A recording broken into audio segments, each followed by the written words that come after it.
Olá, muito bom dia! Está começando mais uma edição do nosso SCC Meio-Dia para todo o estado de Santa Catarina. Mês de agosto, mês dos pais, Maria Esther. E mais uma semana começando renovada. Bom dia para todo mundo. Bom dia, Cleiton. Bom dia para todo mundo que está ligado aqui no SCC Meio-Dia. Agora 11 horas em ponto e a gente já começa com informação para vocês. Roda a vinheta.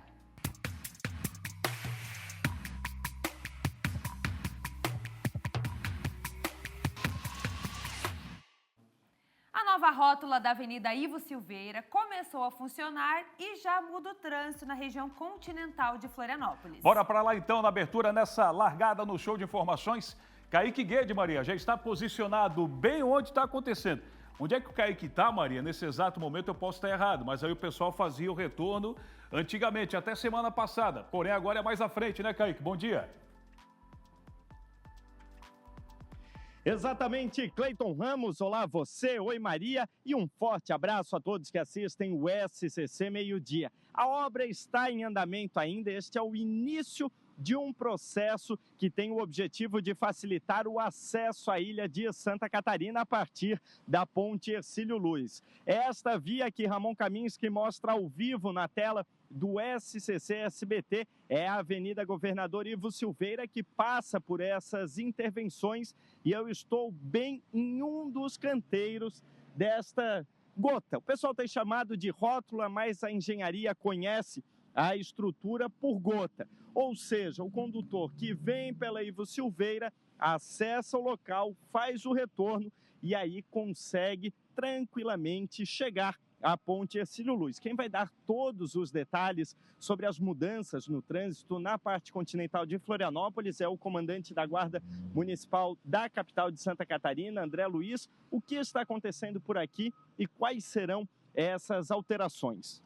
Bom dia a todos. Essa é um ponto inicial da obra, onde hoje foi feita a abertura da nova rótula, que, se vocês também verificaram ali, onde os ônibus vêm do Estreito, eles não estão acessando mais direto a Ponta Hercílio Luz, eles têm que vir também nesse primeiro momento até o novo retorno e assim acessar a Ponta Hercílio Luz. Futuramente, na continuidade das obras, essa pista vai ser exclusiva para ônibus e o novo retorno do pessoal que vem da ponte, que quer pegar esse luxo, vai ser faixa dupla junto com os ônibus.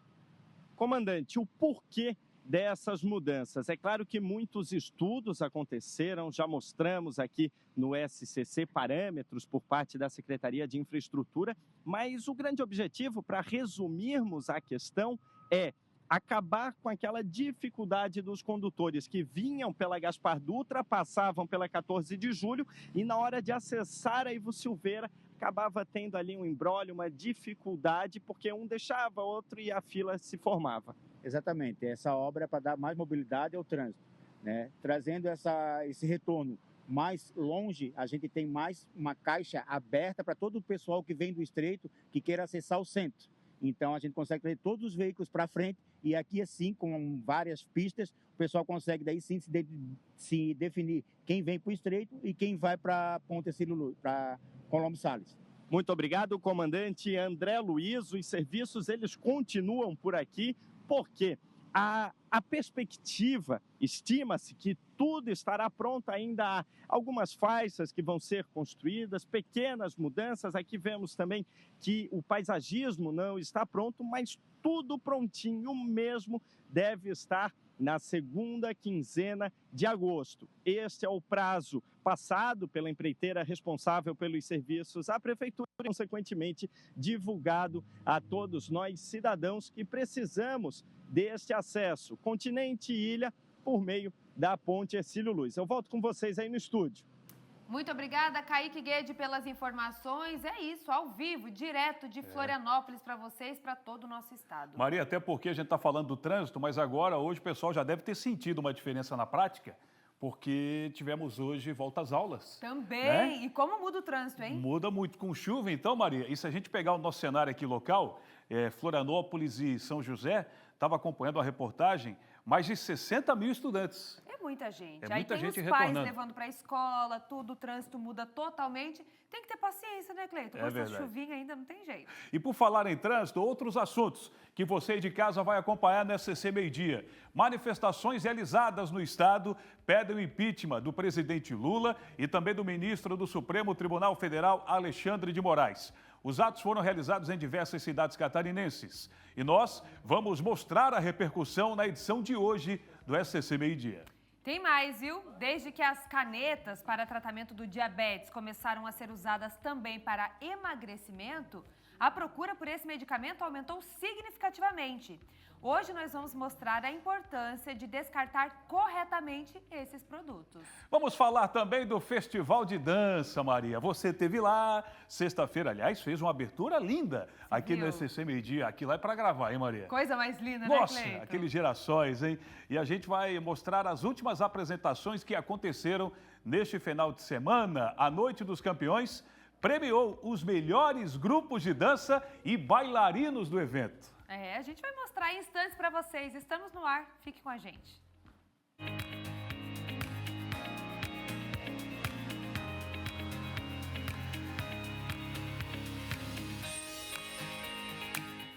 Onze horas e 6 minutos, a gente estende o tapete vermelho da informação com muita descontração, mas acima de tudo, agradecendo o carinho, lá de cima, com a força divina e o privilégio de entrar na sua casa. Essa possibilidade de entrar na sua casa todos os dias não tem preço. E quando a gente sai das ruas, a gente encontra o povo que vem bater um papo com a gente, falar do carinho com a SCC SBT, isso é bom demais.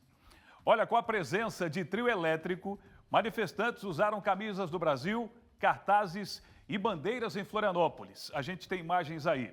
Estamos falando dessa manifestação que aconteceu em diversas regiões do Brasil. E aqui, olha só o drone com a bandeira brasileira. Aqui não foi diferente. Teve início às 4 horas da tarde na Avenida Beira Mar Norte. Estiveram presentes o governador Jorginho Melo, Santa Catarina, o prefeito da capital Topázio Neto e deputados estaduais e federais como Daniel Freitas, Daniela Rainer e Alex Brasil, que é deputado estadual.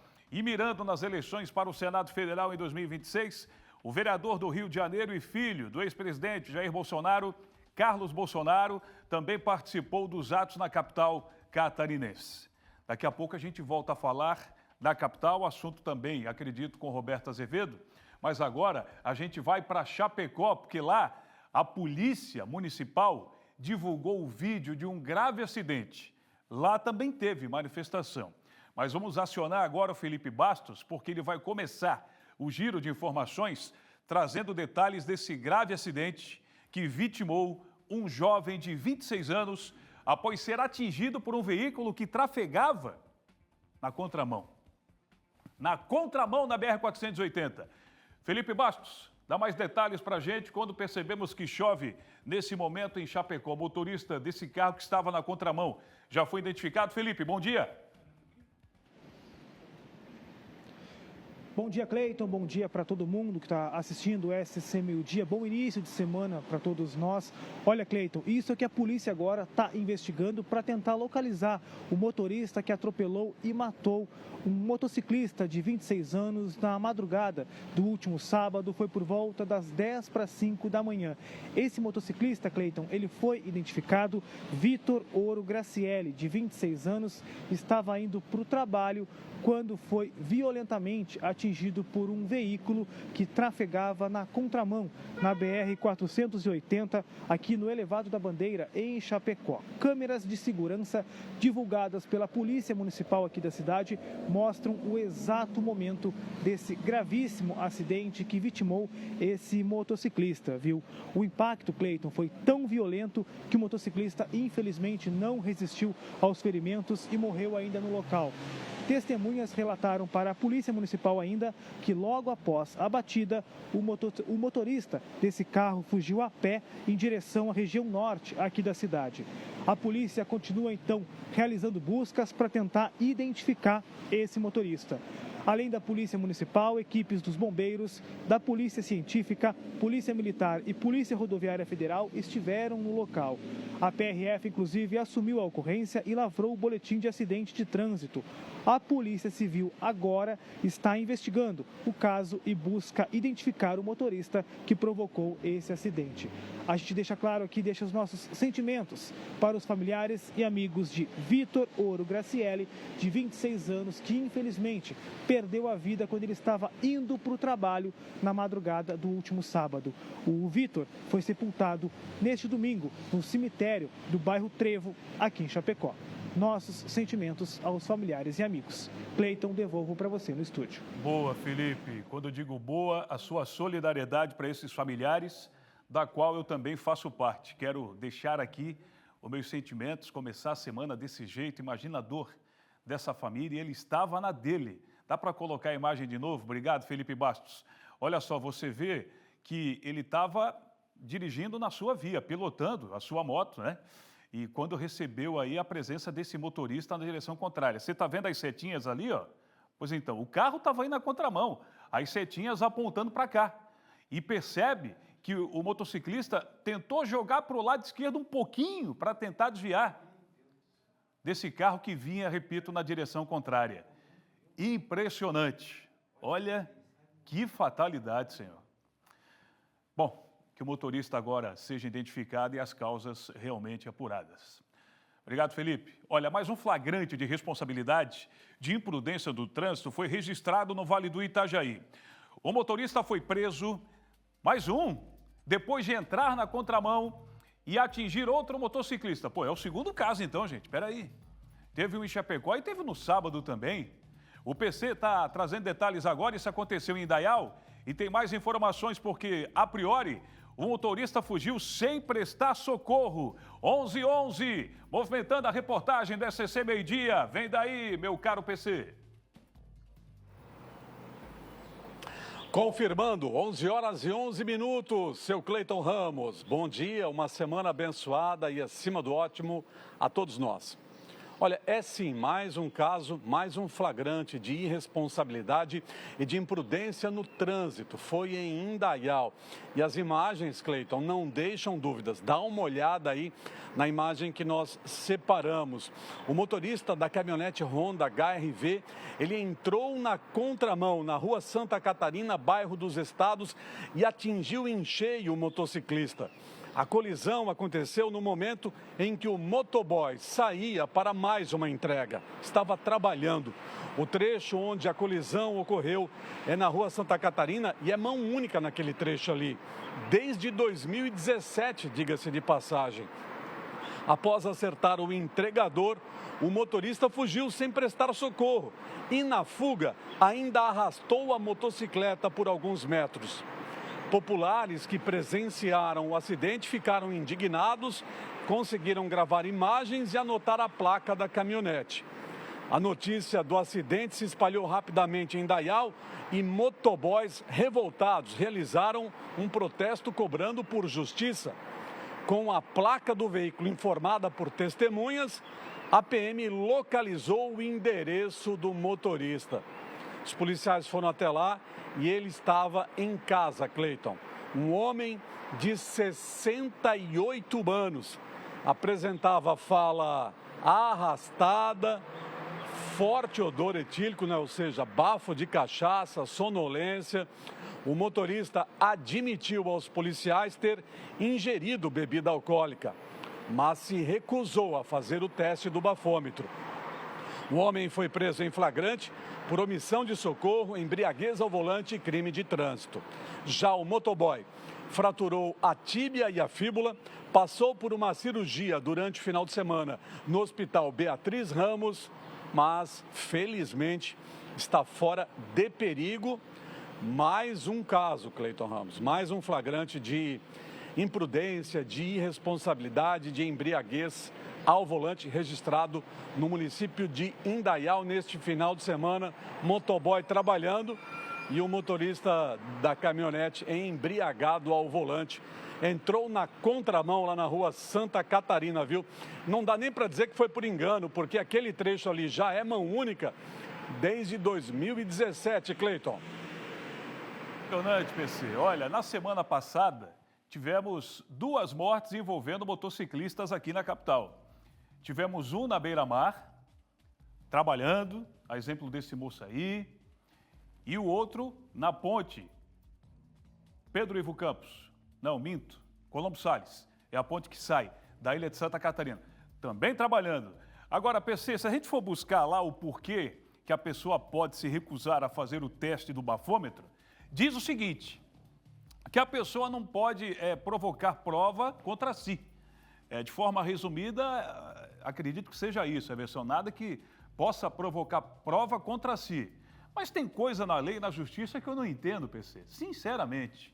Muitas vezes esses motoristas embriagados, irresponsáveis, não conseguem nem sair do carro e nem abrir a boca. É necessário para você ver que já está fedendo cana ou visivelmente alterado.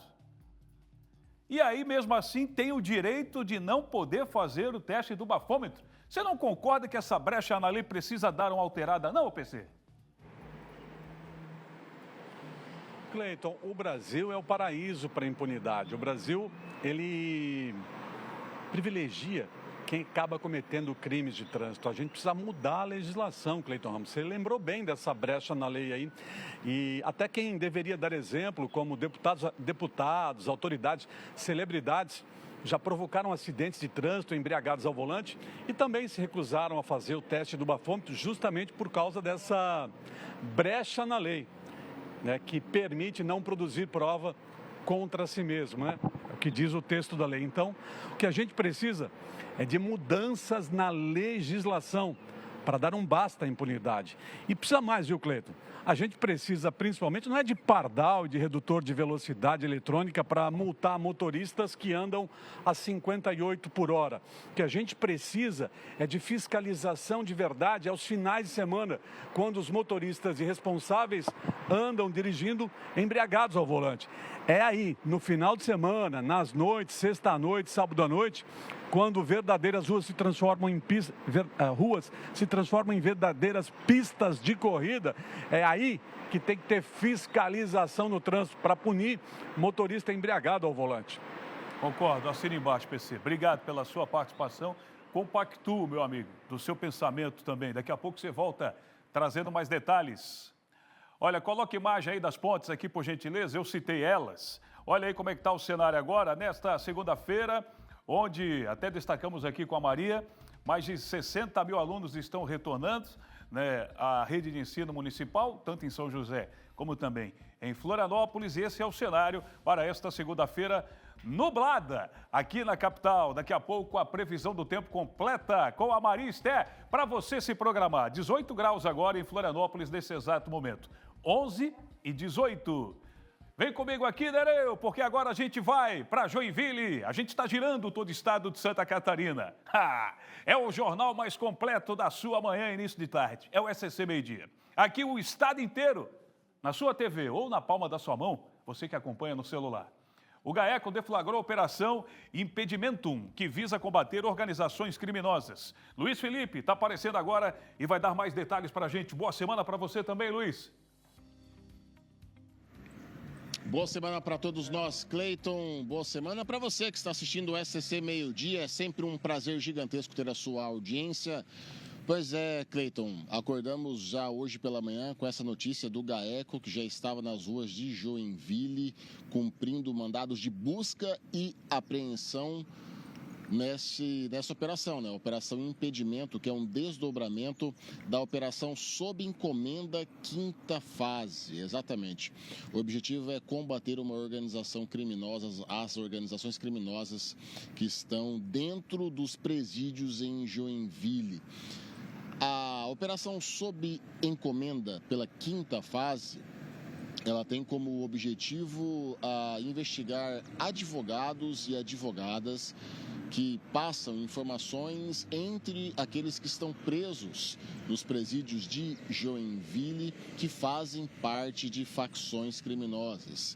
E por algumas vezes, não só advogados, mas também como outras pessoas, acabam entregando celulares, levando celulares e informações para dentro dos presídios.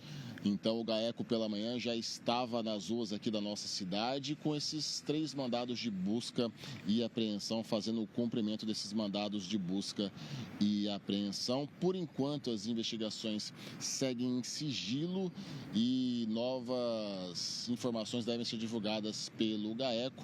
Não é a primeira vez que a gente fala dessa operação aqui em Joinville, que visa combater o crime organizado em nosso estado e também impedir as informações, também o acesso de ilícitos para esses presos que estão no sistema carcerário do nosso estado. Cleiton Ramos, eu volto contigo no estúdio. Boa! E parabéns aos envolvidos aí também, né, por esse belo trabalho realizado nessa manhã no norte do estado, onde a gente percebe, né, Luiz, que o solzinho está aparecendo por aí. Choveu agora de manhã por aí, ô Luiz? Como é que está o cenário agora, Luiz? Pois é, Cleiton, eu vou pedir para o Diogo Kleber mostrar para a gente. Nós estamos aqui no bairro Guanabara, na Associação de Moradores do bairro Guanabara, um local que nós temos muita audiência. Agora sai aquele sol tímido, mas pela manhã inteira, Cleiton, um tempo emburrado, um tempo feio. Aqui onde nós estamos na Associação de Moradores, pode ver que o calçado aqui, a calçada está cheia, está bem úmida porque teve uma chuva na noite de hoje, mas o sol saiu. Mas ó, tô vendo por ali, Cleiton, que o tempo tá cinza e acho que a Maria Esther daqui a pouco vai falar pra gente que deve chover mais tarde em Joinville, viu? Tá certo, obrigado. Valeu, Luiz. Já que você mandou um abraço aí para o pessoal do bairro Guanabara, quero mandar aqui também um abraço para o pessoal de Joinville acompanhando. E nesse final de semana encontrei algumas pessoas carinhosas aí que acompanham a programação do SCC SBT. Faço questão de mandar um abraço. Alessia, grande Alessia, está por aqui. Valeu, Alessia, obrigado. Juntamente com a sua mãe, a dona Ina. Obrigado pelo carinho do final de semana. Ó, o Kaique mostrou agora aquela novidade no trânsito próximo à ponte Silo Luz. Aquele retorno que vai acontecer. Ele explicou na teoria junto com a Guarda Municipal, mas agora ele vai mostrar na prática. Ele está dentro do carro, junto com o Ramon Kaminski, e vai trazer detalhes agora para te situar de forma oficial, né, essa alteração que está acontecendo no trânsito, na parte continental da nossa cidade. Vem daí, Kaique! Oi, Cleiton, é aquele jeito SCC SBT de fazer as coisas em loco. Vamos percorrer, portanto, o novo trajeto que envolve a Rua General Eurico Dutra, Ivo Silveira. Deixa eu virar a câmera para mostrar a todos vocês aí de casa o cinegrafista Ramon Kaminski. E agora nós vamos percorrer a Rua General Eurico Gaspar Dutra, que segue com fluxo de veículos normal, sem nenhuma alteração. E antes, o que acontecia? A pessoa, para acessar a ponte Hercílio Luz, ela seguia reto naquela parte com os cones. Hoje é necessário fazer o seguinte: ela vira à direita na Avenida Governador Ivo Silveira, à esquerda vai entrar na gota que nós mostramos há pouco aqui no SCC Meio-Dia. Gota essa que nós estamos chegando neste momento e aqui está ela. O sentido Coqueiros, via gastronômica, por exemplo, aqui na região continental de Florianópolis, continua igual, sem nenhuma alteração.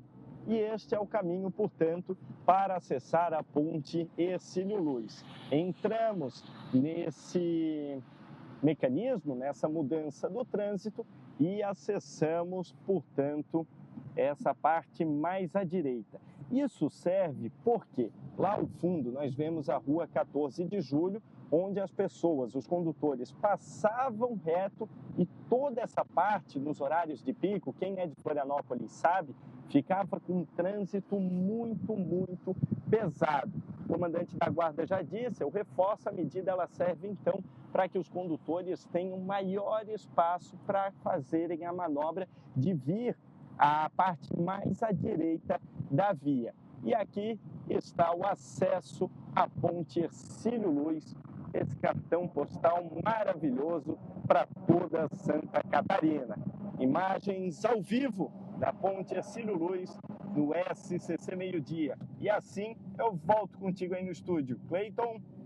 Boa, Kaique, mostrando na prática. Já aproveitamos para ver como é que está aí a Ponte Hercílio Luz nesse exato momento. Está aí, o Kaique mostrou antes e agora na prática essa alteração que vai ter fácil para você, telespectador, compreender de uma forma mais precisa e humana, com aquele jeito raiz de ser do SCC SBT, essa alteração. Agora, Kaique, faça o seguinte, avise o Ramon que ele já pode aumentar o som da AC/DC aí no seu carro, ou também o Ozzy Osbourne, que eu sei que ele, como bom roqueiro que é, adora ouvir o Ozzy Osbourne. Valeu, obrigado, ô Kaique Guede.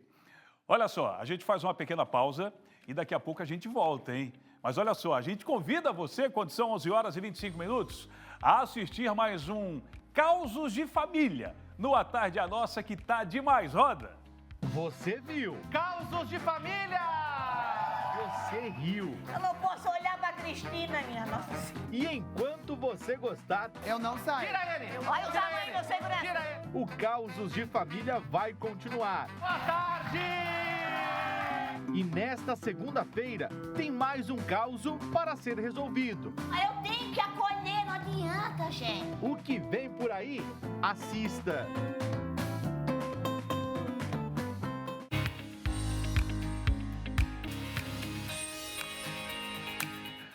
De volta com o SCC Meio-Dia em todo o estado de Santa Catarina. Obrigado por essa audiência. Eu quero mandar um abraço todo especial para você de Brusque, a cidade de Brusque. Esse município maravilhoso que também abraça toda a nossa equipe, completa mais um ano de história. 165 anos, é isso? Daqui a pouco mais detalhes aí, tudo do esporte de lá também com o nosso PC. Fique ligado, 12h05, Angélica Varaschini chega por aqui. Olha, em Lages também foi realizada uma manifestação neste fim de semana, organizada pela Casa do Conservador de Santa Catarina e outras lideranças da direita. O ato acompanhou o movimento nacional com o tema Reaja Brasil. Entre as principais pautas estavam os pedidos de fora Lula, fora Moraes e também anistia já. Mesmo com a forte chuva, cerca de 200 pessoas participaram do protesto, número abaixo do esperado segundo os organizadores, por conta das condições climáticas. Ainda assim, o grupo considerou importante manter o ato como parte da mobilização contínua. Ao final, os participantes seguiram em carreata pelas ruas da cidade. Daqui a pouco a gente mostra mais manifestações pelo estado. Agora a Maria está chegando aí com uma entrevista, digamos, muito gostosa. Exemplo da semana passada do peixe, agora é sua vez, Maria. Deixa comigo, viu, Cleiton? Chegou ao fim mais uma temporada do Desejos de Mãe. E hoje a gente vai conhecer a vencedora dessa quinta temporada. Esse reality gastronômico comandado pela apresentadora Nádia Haddad reuniu mães com diferentes histórias em 13 episódios. E uma das novidades que a Priscila já vai explicar pra gente aqui foi a exigência de que a cada episódio as mães preparassem um prato salgado e uma sobremesa, o que aumentou o nível técnico da disputa e permitiu mostrar ainda mais a versatilidade culinária dessas competidoras. Vamos conhecer então a responsável pela receita vencedora, que é a Priscila Pagani, está aqui ao meu lado. Seja muito bem-vinda. Parabéns, Priscila. Obrigada a todos. Me diz uma coisa, esse daqui é o prato vencedor, mas já já a gente vai falar dele. Antes eu quero que você me conte como é que foi chegar até esse título. Você estava me contando que tiveram alguns desafios aí no meio, né? Foi bem desafiador, né? A primeira etapa a gente tinha que sortear lá na hora, fazia o prato e a sobremesa, né? A segunda eu tive que desossar um cordeiro, então não foi nada fácil. Como é que foi? Eles falavam lá na hora, tinha que fazer e você já tinha feito isso na vida alguma vez? Nunca fiz na vida. Como é que você deu conta disso, mulher? Eu sou sushi woman, então eu me baseei no peixe, né? Então eu fui ali no osso, né? Tentei dar o meu melhor. Tentei dar o meu melhor e graças a Deus hoje estamos aí, né? Que legal. Comemorando. Você comentou que é sushi woman. Isso. Que a gente sempre escuta falar o sushi man, né? Sushi woman. Então você prepara sushis, você trabalha com a comida mesmo. Isso, trabalho com sushi. Faço eventos, já tive meu restaurante. Hoje eu sou supervisora de sushi de uma rede aqui de supermercado da Grande Florianópolis. E há quanto tempo você trabalha com isso? Já com comida, com alimentação? Mais de 10 anos já. Mais de 10 anos já. Tá, e esse prato aqui, essa última etapa do Desejo de Mãe, tinha que ser algo que tivesse uma relação afetiva envolvida. Isso. E qual que foi a tua? Então, esse prato aqui lembra muito a minha avó. Eu fazia para ela, conquistei o paladar dela e, pelo visto, conquistei dos chefes também, que não era nada fácil, né? E o que tem Então, nesse prato, Priscila? É um pappardelle Olha isso aqui, gente. com natas, camarões graúdos, né? E lá, eles pediram para mim colocar ou mel de Bragatinga, ou maçã, ou queijo serrano. Ah, Então, tinha que ser um alimento serrano, né? isso. Daí, no meu prato, eu coloquei o queijo serrano. E também, na primeira etapa, eu conheci o porcini, que eu não conhecia, né? E introduzi na minha receita também. E conquistei lá E conquistou o pessoal. o paladar deles, né? Que legal, Priscila. Parabéns. A Priscila, a gente Obrigada. ganha R$10.000 em prêmios pela participação, pelo título, pelo campeonato. Parabéns, muito obrigada, viu, Obrigada, Priscila? obrigada, Que Esther. legal. Você gostou de participar? Como é que foi lá com a Nádia? A gente tem algumas fotos para mostrar, inclusive, para vocês aí. O pessoal separou da competição. Como é que foi? A Nádia é uma querida, né? A Nádia é uma maravilhosa, né? Agora ela é mãe também, então a gente se envolve muito, né? Ela é maravilhosa. Outra curiosidade da Priscila, ela estava me contando aqui, que ela tá com a bebezinha assistindo a gente aqui, a coisa mais linda desse mundo, tem 6 meses. Muito fofa. Ó, será que vai dar pra filmar ela ali? Mostra ela, só dá um takezinho. Ela tá com a irmã da Priscila, tá aqui nos bastidores acompanhando a Giovana. mamãe. A Giovana, gente, olha que coisa fofa, uma boneca. E você se inscreveu quando você estava com 1 mês. Isso. Eu tava dando mamazinho pra ela. A Giovana tava com 1 mês, né? Isso, tava vendo Tarde é Nossa. Ah. E passou ali, né? A inscrição, eu assim, eu vou me inscrever, né? Vai que agora eu já sou mãe, né? E consegui, me inscrevi e hoje eu sou a vencedora aí da 5ª temporada, né? Que legal. E a filhinha tá ali, a coisa mais linda, junto, comemorando. Então é isso, gente. Se você, assim como a Priscila, quiser participar, terão outras temporadas de Desejos de Mãe. Parabéns, obrigada pela sua Obrigada. participação. Um prazer Obrigada, ter você aqui Sá. com a gente, Priscila. Obrigada. Tá aí, gente, que delícia. E esse prato cheiroso, Cleiton. Tem noção desse prato aqui, Cleiton? Vai. Imagino, com certeza deve estar muito bom. Desejos de Mãe, um sucesso absoluto aqui no SCC SBT. Agora a gente tem um recado importante, hein? Atenção para você que utiliza os serviços do Multi-Hospital Sul da Ilha. A população aguardou tanto para desafogar a questão da saúde na nossa cidade. Pois bem, sabe por quê? Tem muita gente se perguntando sobre a gratuidade do estacionamento da unidade de saúde. Mas um aviso pegou muita gente de surpresa. Parece que agora vai ser cobrado. Será mesmo? A gente vai para lá entender essa situação. Hoje, em Ferreira, vai ser cobrado? Como é que vai funcionar? Diga lá. Bom dia. Bom dia, Cleiton. Bom dia para você que assiste o SCC Meio-Dia. Como você bem disse, esse aviso, né? Eu vou até pedir para colocarem na tela aí um bilhete que foi colocado na entrada, na primeira entrada lá do estacionamento aqui do Multi-Hospital do Sul da Ilha. Pegou muita gente de surpresa e outras pessoas também nem viram e acabaram entrando ali na primeira entrada. O assunto a notícia é o fato. Agora, essa primeira entrada do estacionamento vai ser privada, então vai ser para quem utiliza aqui o comércio local, para quem trabalha aqui por perto e quer deixar o carro ali, mas é pago.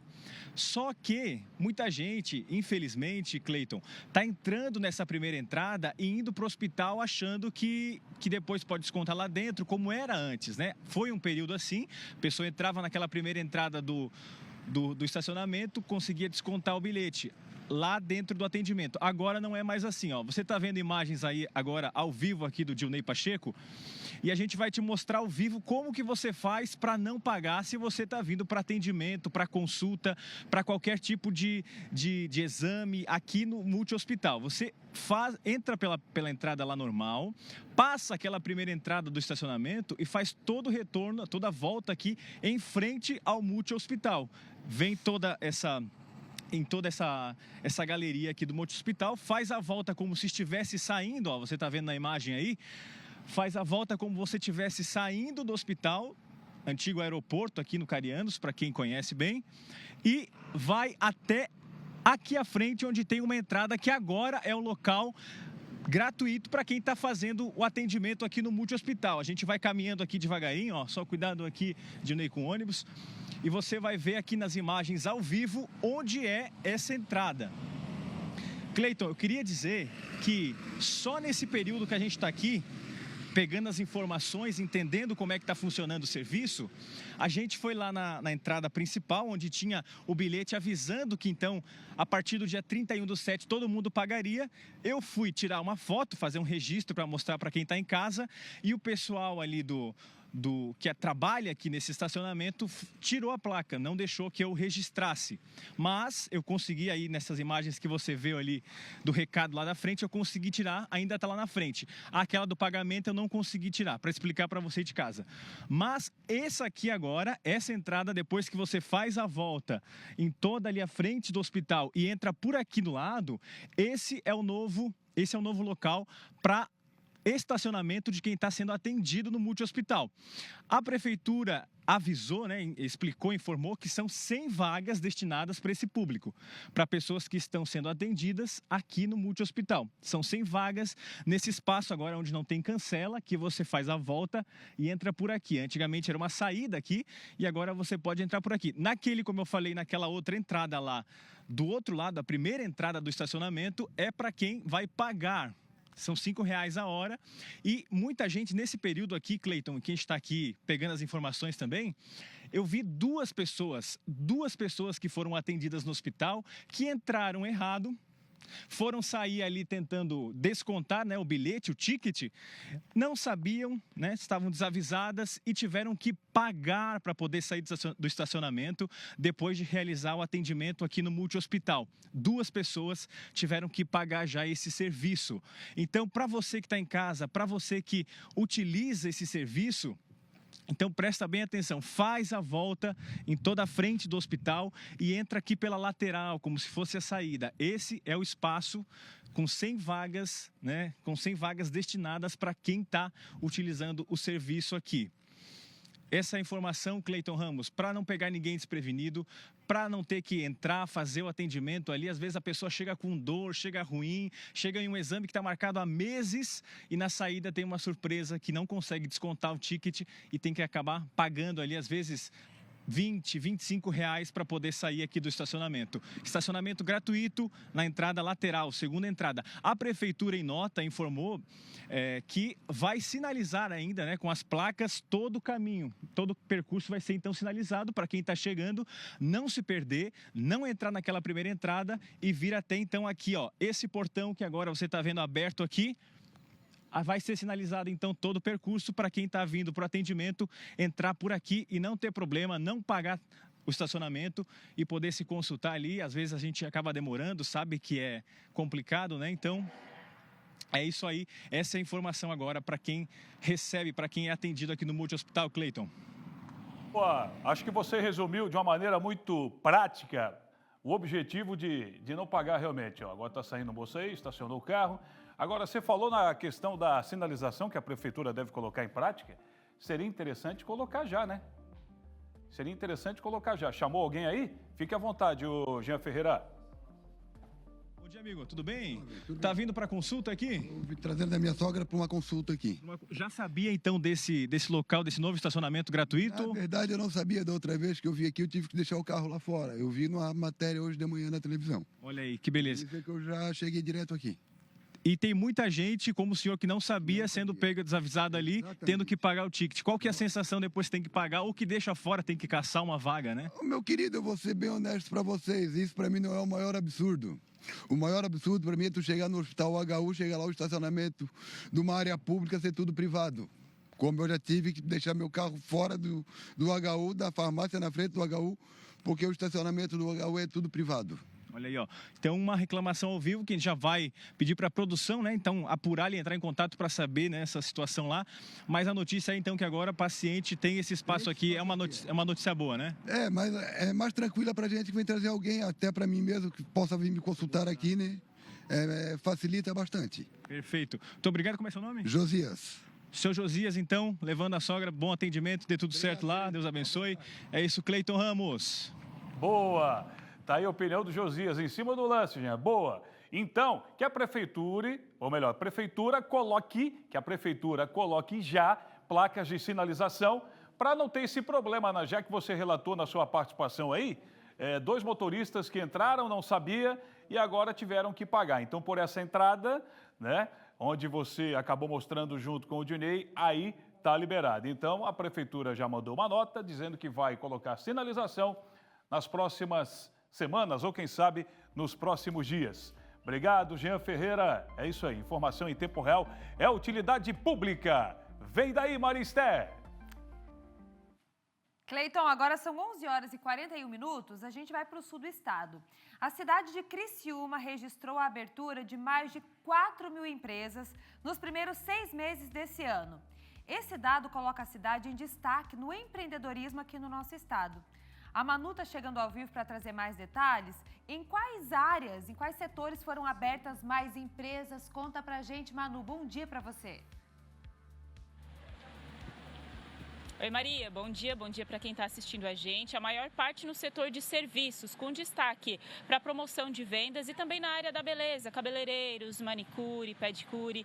Então essas áreas foram as que mais registraram abertura de empresas nos primeiros 6 meses. Então aqui em Criciúma foram mais de 4.400 novos registros de empresas, considerando aquelas que fecharam com esse número positivo, dá uma diferença então de mais de 2.200 novos negócios aqui em Criciúma. E esses dados colocam Criciúma, então, em primeiro lugar, né, entre as cidades, né, que tem 100 mil habitantes, de 100 a 500 mil habitantes, Criciúma ocupa a 2ª posição e o primeiro lugar aqui no estado de Santa Catarina. Acaba sendo muito positivo, né? A gente pode citar nisso tudo a Casa do Empreendedor, que a pessoa ali em menos de 2, 3 horas já consegue abrir, então, o próprio negócio. A metade desses novos CNPJs são de microempreendedores individuais.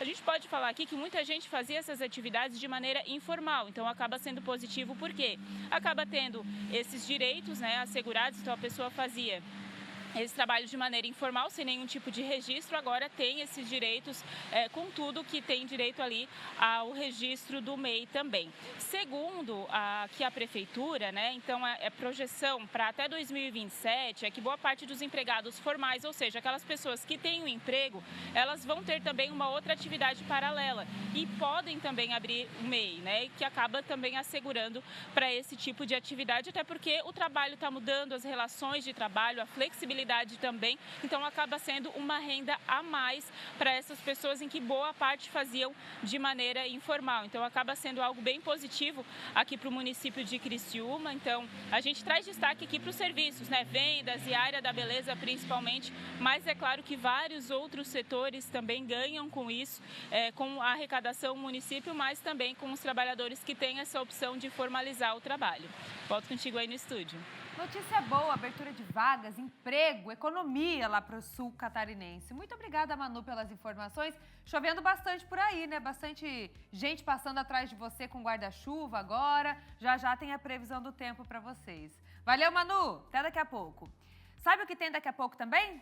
SCC Esporte. Hoje, os gols do catarinense na rodada da abertura do retorno da Série B. Em casa, a Chape ganhou e se manteve no G4. O Avaí, fora de casa, conseguiu somar 1 pontinho. Já o Tigre acabou perdendo para o Operário.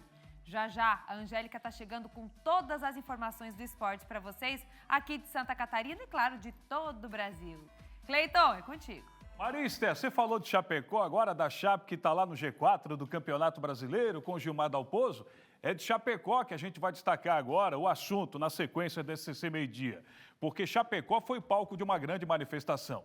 De acordo com a Polícia Municipal, cerca de 1.000 veículos participaram da carreata em adesão ao movimento Reaja Brasil, que pede o impeachment do presidente Lula e do ministro do Supremo Tribunal Federal, Alexandre de Moraes.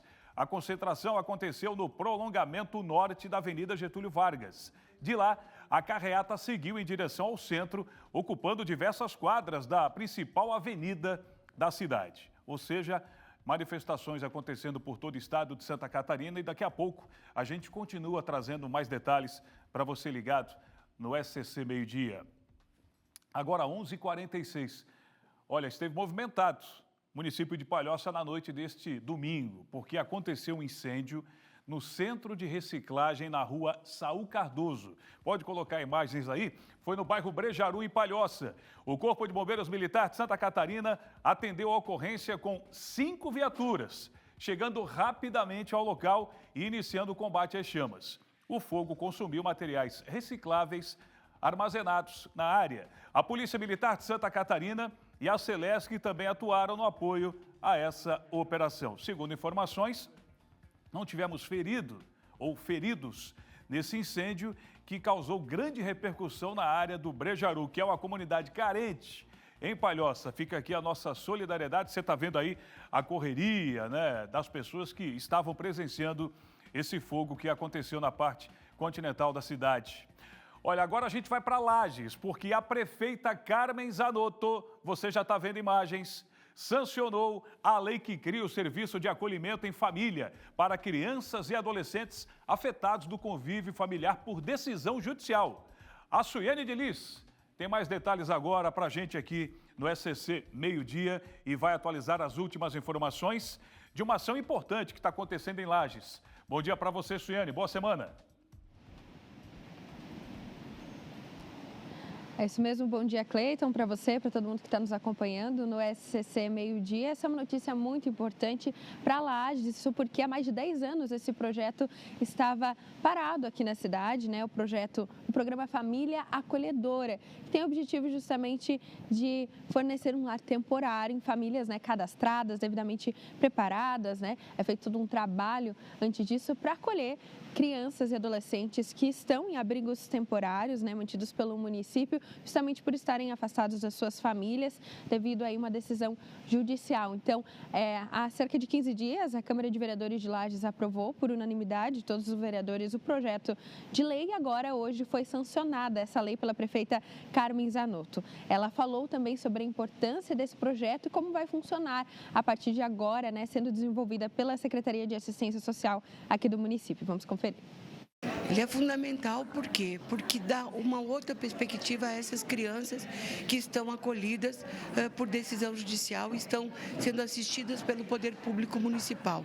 Estamos absolutamente atrasados com os 2 textos, tanto com a família acolhedora como com o projeto Acalento, que é do apadrinhamento. Então, hoje a gente consegue encaminhar para a Câmara de Vereadores o do projeto Acalento, que é do apadrinhamento, e a gente acredita que, assim como a família acolhedora que teve aprovação por unanimidade dos nossos vereadores e vereadoras, a gente vai estar também no Acalento tendo aprovação ágil e por unanimidade. Por quê?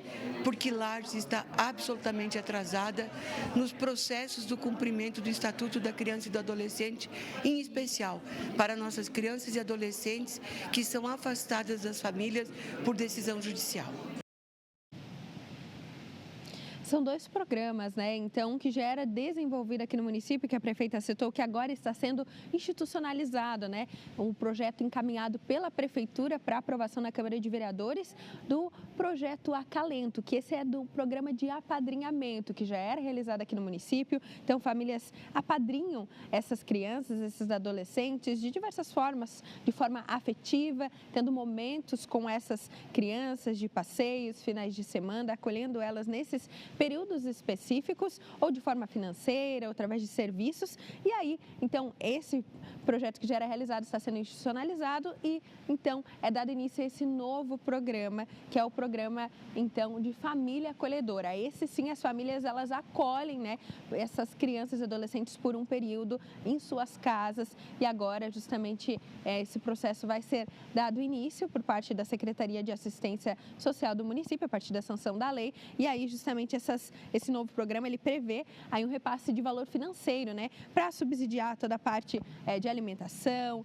vestimentas, para as famílias que acolherem, então, essas crianças por um período. Todas as orientações, informações de famílias que têm interesse de participar, então, do programa Família Acolhedora, acolher temporariamente essas crianças que estão em abrigos na cidade, podem ser obtidas na Secretaria de Assistência Social, lá que todo o encaminhamento, todas as informações, todo o procedimento é realizado a partir de agora. Então, a orientação àqueles interessados é procurar. Então, a Secretaria de Assistência Social, que fica localizada bem próxima à Prefeitura de Lages, aqui no centro, na praça, né, da Catedral, aqui na cidade. São essas as informações, volto com vocês. Obrigado. Boas informações, diga-se de passagem, hein, Suiane? Chovendo em Lages, friozinho, mas pela quantidade de casaco não está tão frio assim, que você está usando.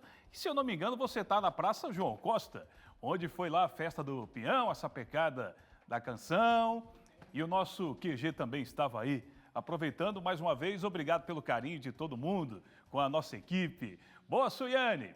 Agora a gente vai trazer um assunto importante, Maria, principalmente para quem quer mudar a autoestima e também entrar num assunto onde muitos homens e mulheres estão recorrendo, né?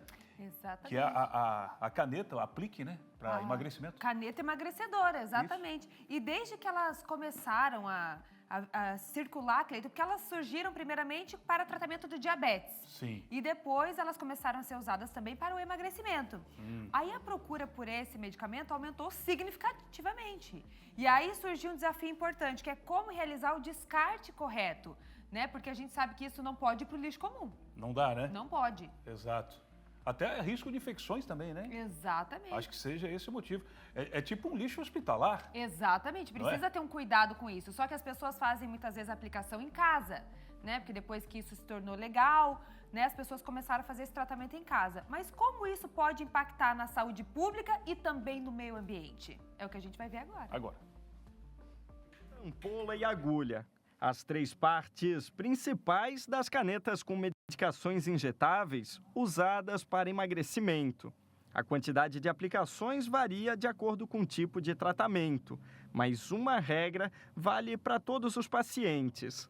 Depois da última dose, o dispositivo vazio não pode simplesmente ir para o lixo. Esse é um material médico e tem um descarte específico em aterros para a coleta de material médico, onde eles devem ser incinerados, evitando assim a poluição do meio ambiente. A solução é simples e uma garrafa de plástico pode resolver tudo. No caso de agulhas descartáveis, basta guardar as usadas até completar 2/3 do recipiente. Se nesse meio tempo a medicação também acabar, caneta vazia e garrafa com agulhas devem ser encaminhadas à farmácia de origem ou a uma unidade de saúde com programa de gerenciamento de resíduos. Quando a agulha é fixa, basta utilizar a tampa do próprio dispositivo e fazer o mesmo caminho. Ele não deve ser descartado no lixo comum, não deve ser jogado a agulhinha mesmo no vaso sanitário, não deve ser encaminhado para reciclagem. A pessoa não deve, de maneira alguma, abrir as embalagens com uma faca ou com algum tipo de abridor, forçar, para poder depois lavar e jogar no descarte comum, de reciclagem comum. As canetas injetáveis foram desenvolvidas originalmente para o tratamento do diabetes. Há 6 anos, a Isabelle convive com aplicações diárias de medicamentos e insulina e aprendeu a dar um destino correto para o material usado. Desde que eu era criança, eu aprendi na escola que existia um descarte correto para todo o material, todo o lixo. E aí, quando eu descobri que eu tinha diabetes e que eu ia ter que lidar com um material que eu sabia que não iria para o lixo comum, eu fui me informar para onde que ele deveria ser descartado. Apesar de parecer algo pequeno, as canetas contêm remédios e mesmo que seja só um restinho, jogar isso na natureza é perigoso. Não sabemos exatamente o resultado disso no meio ambiente, mas sabemos que isso, de forma acumulativa, pode sim trazer prejuízos para a fauna, para a flora, né? Vai influenciar na água que nós bebemos. Então, é muito importante que o descarte seja feito de forma adequada. Agora são 11 horas e 55 minutos, já estou aqui ao lado da Sofia, no espaço SCC10, para trazer uma notícia um tanto quanto curiosa e importante também, né, Sofia? Bom dia para você. Exatamente. Bom dia, Maria. Bom dia para todo mundo que nos acompanha aqui no SCC Meio-Dia. Olha, uma notícia surpreendente com um final feliz, a gente pode dizer assim, porque uma bombeira mirim de 9 anos acabou salvando a priminha de um engasgo aqui em Santa Catarina. E isso foi poucos dias depois de ela se formar no programa de bombeiros mirins, né? Então a Lara, de 9 anos, de São José, salvou a prima de 3 anos. Isso aconteceu durante uma refeição familiar. Ela, muito atenta ali, né, aplicou a técnica de desobstrução de vias aéreas, que ela tinha aprendido no curso e impediu que uma tragédia acontecesse. A família contou um pouquinho como é que funcionou, né? Estavam todos reunidos à mesa e a prima da Lara se engasgou de forma silenciosa com palitinhos fritos. Nenhum adulto percebeu ali o que estava acontecendo, mas a Lara identificou o risco e agiu rapidamente, demonstrando ali muita coragem e preparo também. E essa atitude da menina acabou comovendo a família, especialmente a avó dela, Nilza, que chegou também a entrar em contato com o Corpo de Bombeiros para agradecer. E esse programa Bombeiro Mirim é uma iniciativa educacional e preventiva do Corpo de Bombeiros aqui de Santa Catarina, voltada para crianças e adolescentes. Só que o mais legal ainda dessa história é que a Lara tem todo um histórico de salvamentos, viu? Aqui embaixo a gente tem outras situações onde ela já salvou a avó, salvou uma vizinha, então ela realmente está colocando em prática. Acho que ela tem um futuro bastante promissor aí nessa área, viu? Só 9 anos, Maria, tudo isso já... Que isso, gente, eu acho que nós temos que fazer uma reportagem com a Lara, Boa. não é? Mostrando que, porque ela tem essa veia mesmo, né, de cuidar, de salvar as pessoas. Imagina, 9 anos de idade, então, quer dizer, além desse caso que você trouxe, dela salvar a priminha, já teve outros momentos que ela conseguiu salvar. Então, todos relatados aqui no portal e exige realmente, né, uma racionalidade ali no momento. Muito preparo, até aquela frieza, né? Vamos resolver, vamos solucionar. Acho que a gente tem que entrar em contato com a Lara, viu, produção? Pra gente fazer uma reportagem com ela e, claro, já falar desse programa Bombeiro Mirim também, mostrando aí a importância das crianças também estarem preparadas, né, Sofia? Exatamente. Obrigada pela sua participação, Obrigada. até daqui a pouco. Cleito, é contigo. Boa história, hein? Tá lá no portal SCC10. É muita informação na palma da sua mão. Aliás, scc10.com.br é a notícia de Santa Catarina e também notícia do Brasil. Vale a pena, muita credibilidade. Olha, em Blumenau, a concentração do ato bolsonarista a favor da anistia aos condenados pela tentativa de golpe do Estado foi em frente ao prédio da Câmara de Vereadores, no centro histórico da cidade. Apoiadores de Jair Bolsonaro vestiram verde e amarelo, protestaram contra o ministro do STF, Alexandre de Moraes, e também gritaram fora Lula. Os prefeitos Egídio Ferrari de Blumenau e Paulo Queires de Gaspar, ambos do PL, marcaram presença na manifestação. O ex-prefeito de Blumenau e atual secretário de Estado da Defesa Civil, Mário Delbrand, também participou do ato. O objetivo dos manifestantes foi pressionar o Supremo Tribunal Federal para livrar o Bolsonaro do julgamento por tentativa de golpe previsto para setembro. Está aí, portanto, atos espalhados por todo o estado neste domingo. Agora a gente fala de segurança pública. A secretária de Segurança Pública, Ordem Pública de Florianópolis, apresentou hoje o balanço da Operação Fio Desencapado, que combate o furto de cabos e fiação irregular na Grande Florianópolis. Assunto para Kaique Guede, agora, ao vivo, aqui no SCC Meio-Dia, trazendo todos os detalhes para a gente dessa ação, que tenta amenizar um pouco o furto de fios e principalmente da dependência química, já que muitos acabam furtando os fios justamente para manter esse vício. Vem daí, Kaique.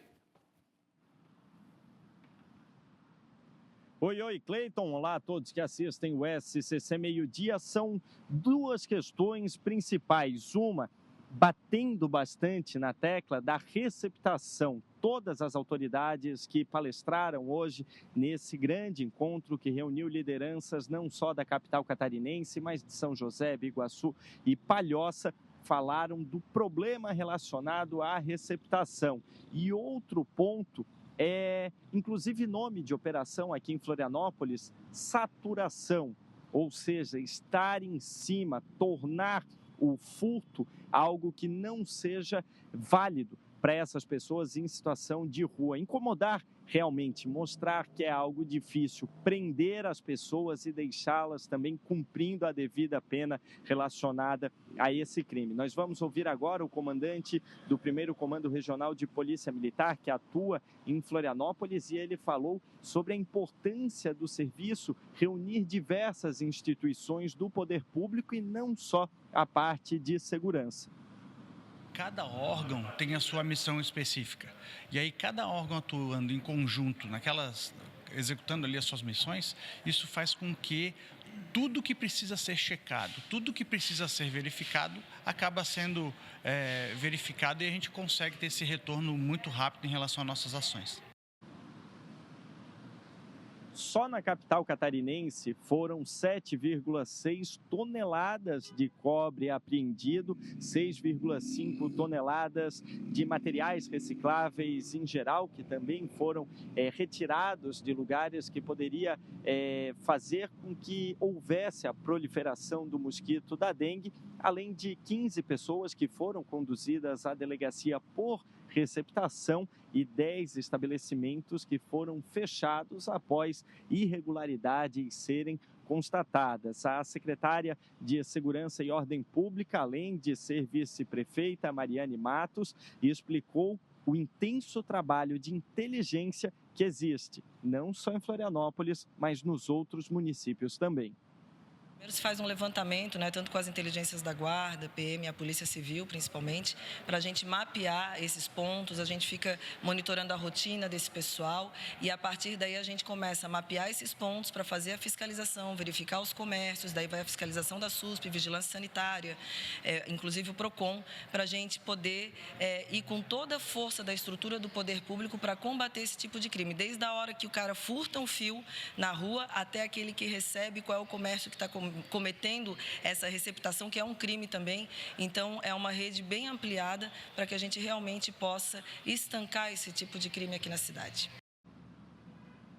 Além da parte policial, da segurança pública, essas operações, não só a fio desencapado, mas eu citei aqui, por exemplo, a saturação, tem a alta tensão da Polícia Militar de Santa Catarina também, elas têm um viés muito próximo, uma relação estreita com a assistência social, ou seja, chegar em pontos com grande concentração de pessoas em situação de rua e mostrar que existem mecanismos do poder público que têm o objetivo de reinserir essas pessoas que hoje estão na rua no convívio social de maneira muito profissional, com acompanhamento técnico, ou seja, além de segurança, assistência, tem até mesmo impactos no trânsito.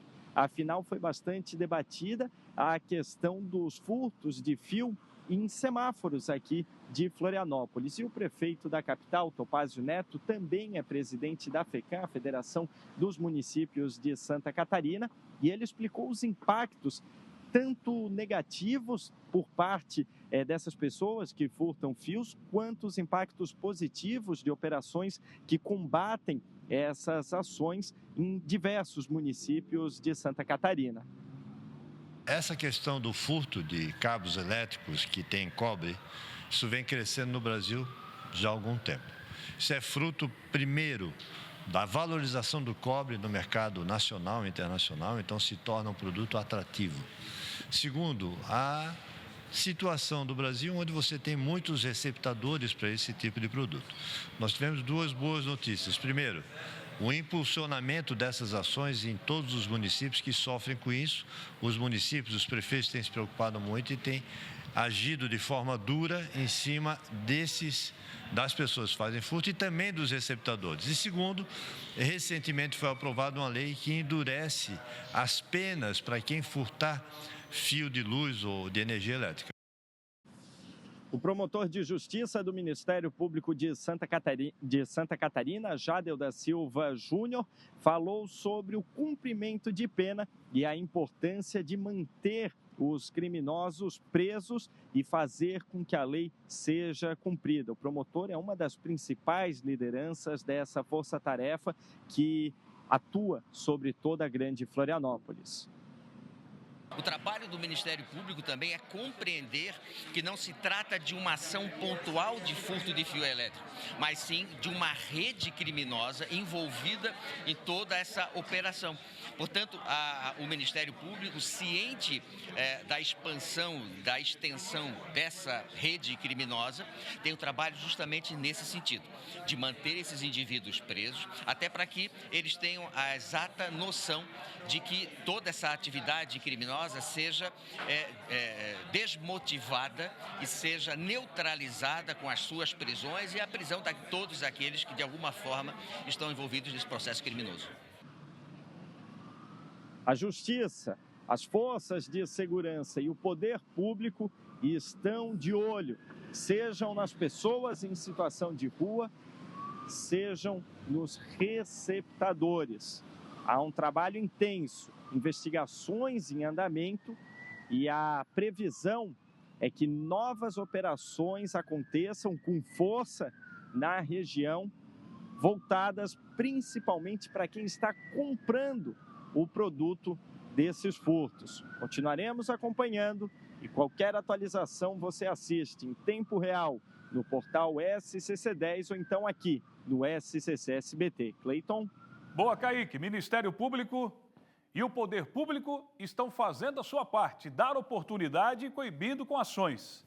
Agora, lamentavelmente, poucos querem mudar, né? Quando a gente estende a mão, poucos querem sair dessa vida. E aí, como é que faz? Olha, agora há pouco deu um acidente, em tempo real, a informação, pode encher a tela aí, a gente recebeu pelo Zap, e a nossa reportagem passou bem em frente desse acidente quando voltava, lá do Hospital Multiuso, no sul da ilha. A priori, a informação é a seguinte: uma mulher, ao fazer o retorno, uma condutora, perdeu o controle do carro e bateu no muro da escola Júlio da Costa Neves, que é aquela escola no finalzinho da Via Expressa Sul. Ninguém ficou ferido, ela também não ficou ferida, graças a Deus. A gente sabe que nesse horário tem muitas crianças saindo dessa escola. Agora, o trânsito ficou lento. Olha só o vídeo que a gente recebeu na nossa reportagem. O estrago lá na parte da frente do carro, por esse ângulo não dá para ver, mas ela perdeu o controle, então você que está voltando ou pretende sair do sul da ilha em direção ao centro, o trânsito vai estar um pouquinho lento. Acredito que agora esse veículo já foi retirado, já que a gente está presenciando aí o guincho retirando o veículo dessa escola. O muro veio abaixo, mas ninguém se feriu ainda bem. Maria Esther, toca o SCC Meio-Dia, Maria. Bora, Cleiton, agora 12:07. Começa hoje, em Araranguá, os novos horários do transporte coletivo Tarifa Zero. A Manu está chegando ao vivo para falar sobre essas mudanças lá em Araranguá. É contigo, Manu. Oi, Maria, exatamente. Então, em Araranguá, o transporte coletivo é de graça para todo mundo. Então, não importa se é estudante ou se é pessoa que está visitando a cidade, não tem tarifa, né? O chamado Tarifa Zero. E a partir dessa segunda-feira, então, tem mudança nos horários. Os horários certinho dos bairros, tanto para os ônibus branquinhos quanto aqueles amarelinhos, estão lá no site da Prefeitura, araranguá.sc.gov.br. Ao todo, são 53 linhas disponíveis, o que acaba facilitando a vida de todo mundo, né? Que precisa ir de um lugar a outro. Enfim, a gente vai agora acompanhar a fala da gerente, que é a responsável pelo transporte coletivo em Araranguá, falando dessas mudanças que acontecem principalmente no período de volta às aulas. Vamos acompanhar. As ações que são feitas ali na quadra de horários são realizadas geralmente nas férias escolares, né, que são em dezembro e em julho. E são feitas algumas adequações porque diminuem um pouco a demanda de passageiros nesses períodos. A população aderiu, a gente veja os números, né? Isso são reais de 2023, quando o transporte era pago, para 2025, com o transporte gratuito, teve uma adesão assim de 100% da população. Então, acaba facilitando bastante, né? Principalmente também para quem é estudante, os pais, o responsável não precisa gastar com a passagem e, como falei também, para a população em geral. Então, só reforçando, os novos horários dos bairros e dos amarelinhos também estão lá no site da Prefeitura, araranguá.sc.gov.br. São 53 linhas disponíveis totalmente de graça em Araranguá.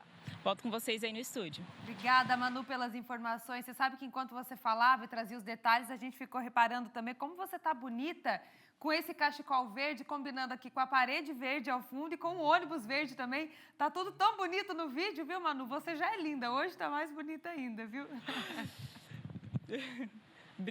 Obrigada, Maria. Ganhei a semana já, E não foi combinado, tá? Mas tá tudo ornando aqui no tom sobre tom de verde, né? Tudo em sintonia aí no sul do estado. Obrigada, Manu, pelas informações. Já a gente volta com você, porque agora Angélica Varaschini tá chegando por aqui com o esporte. Bora lá.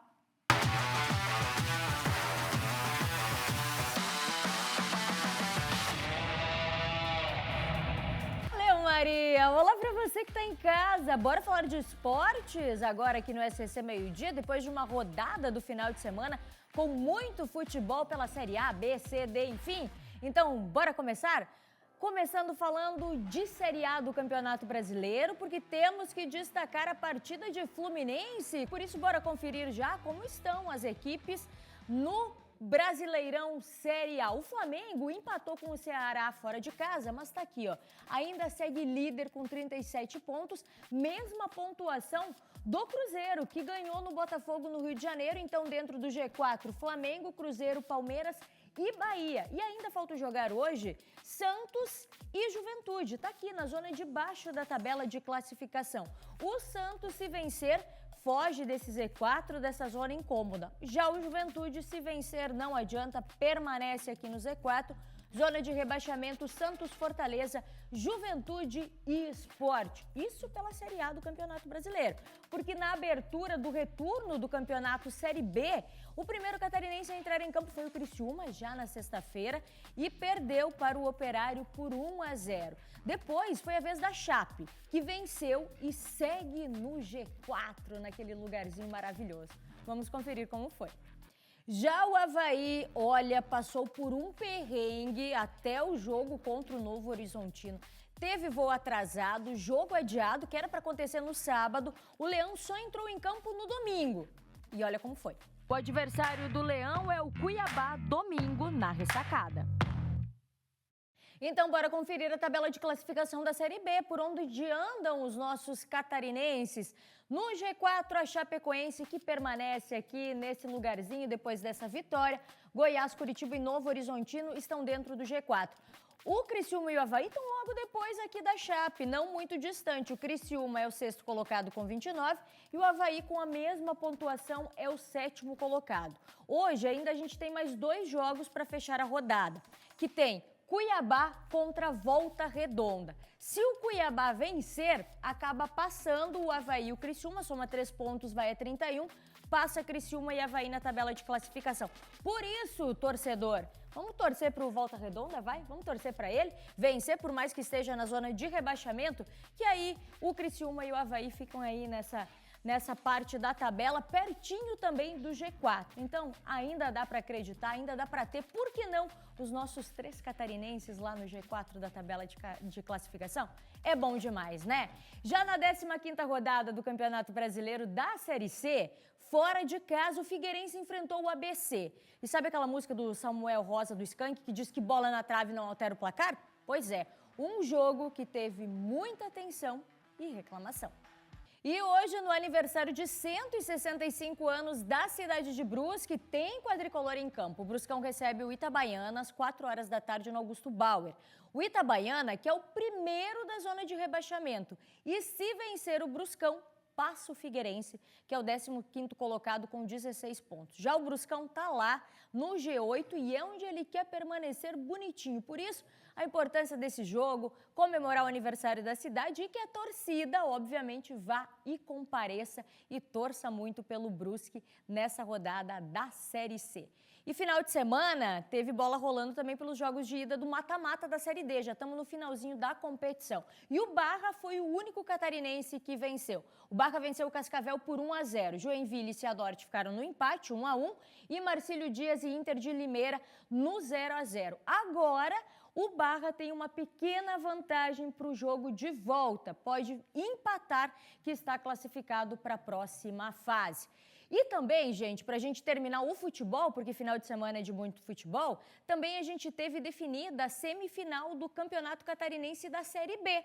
O Blumenau e o Carlos Renault já estavam classificados. Nos jogos de ontem, né, do final de semana, na verdade, o Camboriú, que empatou nos 2 jogos contra o Juventus de Jaraguá do Sul por 1-1, nos pênaltis conseguiu estar na semifinal. Do outro lado, o Carlos Renault, que joga contra o Metropolitano, o Metrô, que empatou no jogo de ida por 0-0 contra o Tubarão e neste domingo no estádio do SESI venceu por 2-0. Então, temos na semifinal da Série B do Catarinense Blumenau e Camboriú e Carlos Renault e Metropolitano. Lembrando também que essas equipes estão na Copa Santa Catarina, que vai movimentar o segundo semestre aqui na telinha do SCC SBT. Mas agora, vamos dar uma volta? Vamos para o sul do estado? Porque atletas do Karatê de Criciúma tiveram destaque no Campeonato Brasileiro da modalidade e representaram bem demais Santa Catarina. Chama comigo a Manu, que tá com esses craques. Olha aí, com medalha no peito já, Manu. Coisa boa começar a semana no lado de campeões.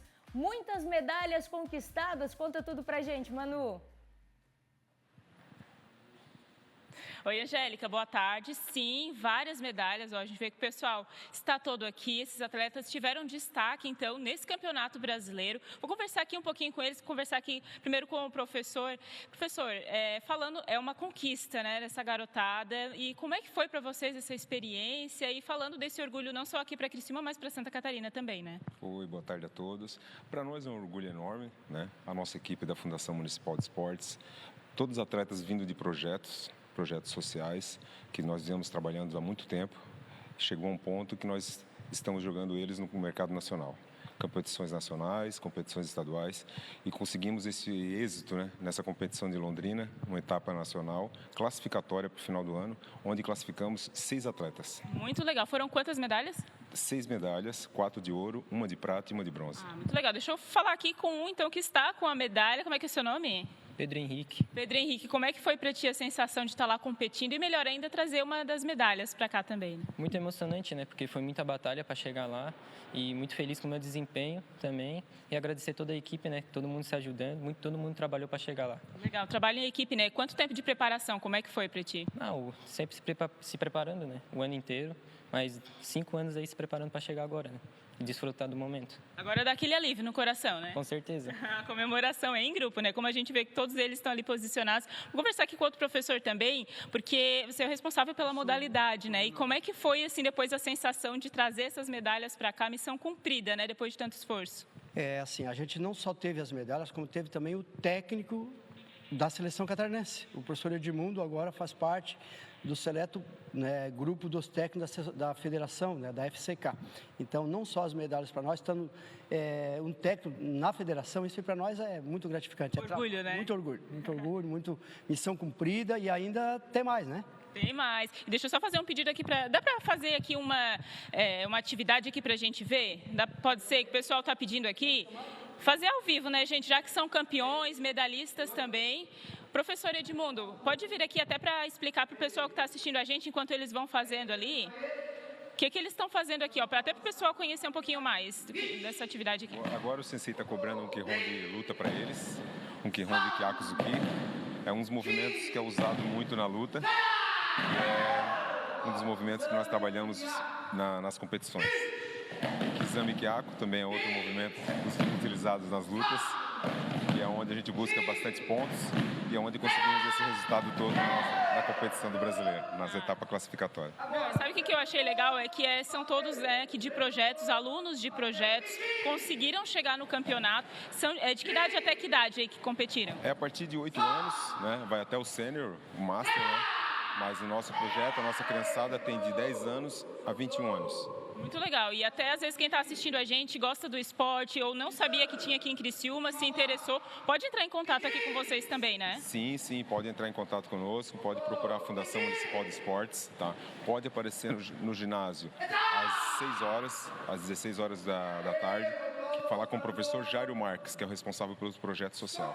Muito legal. Então a gente parabeniza toda a equipe, né, que está aqui já com as medalhas. Também, professor, obrigada por conversar conosco. E é isso, né, Angélica? É o esporte mudando vidas desse pessoal aqui, dessa garotada que trouxe a medalha aqui para Criciúma, representando Santa Catarina. É o esporte mudando vidas e a gente deixa a dica aqui também para quem quiser fazer parte, como o professor falou, é só procurar aqui a Fundação Municipal de Esportes de Criciúma. Eu volto contigo aí no estúdio. Boa, Manu, sensacional. Tu fica um pouco longe aí, porque essa galera aí que manda bem nos golpes, Manu, sem querer aí, ou luta junto com eles. Vai junto com eles na onda. Parabéns, é isso aí, o esporte mudando vidas, é isso que a gente gosta.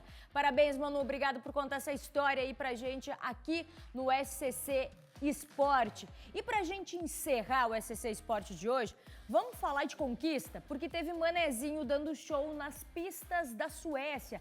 Pedro Barros foi o campeão do parque no Pro Tour STU. O manezinho desbancou o sueco Hampus Wienberg e o japonês Issei Sakurai, ao somar 92,92 em uma decisão emocionante neste domingo. Pedro que volta para casa com o troféu do lugar mais alto do pódio. Os brasileiros, que eram a maioria nas finais, viu? Mas acabaram ficando com prata e bronze nas decisões do street. É os catarinenses mandando bem e Pedro Barros, né, que é exemplo de skate aqui em Santa Catarina. O SC Esporte de hoje vai ficando por aqui, mas amanhã a gente volta com muito mais. Maria Esther e Cleiton Ramos seguem na companhia de vocês aqui no SC Meio Dia. Eu volto amanhã. Até amanhã, Angélica. A gente segue por aqui, já com uma notícia para você que mora ou transita pela capital. Você já deve ter visto alguns animaizinhos simpáticos por aí, né? São as capivaras, ocupando diversos espaços de Floripa. Agora, uma iniciativa da Prefeitura está instalando placas sobre esses bichinhos. O Jean Ferreira está chegando com os detalhes ao vivo. A gente quer saber onde estão essas placas, qual o objetivo delas. A gente sabe que a gente vive aí uma febre das capivaras, né, Jean? Conta pra gente. É verdade, Maria. Como você bem falou, as capivaras, né, já são capivárias, né, como dizem aí na redação, capivárias, né? Então toda parte aqui por Floripa.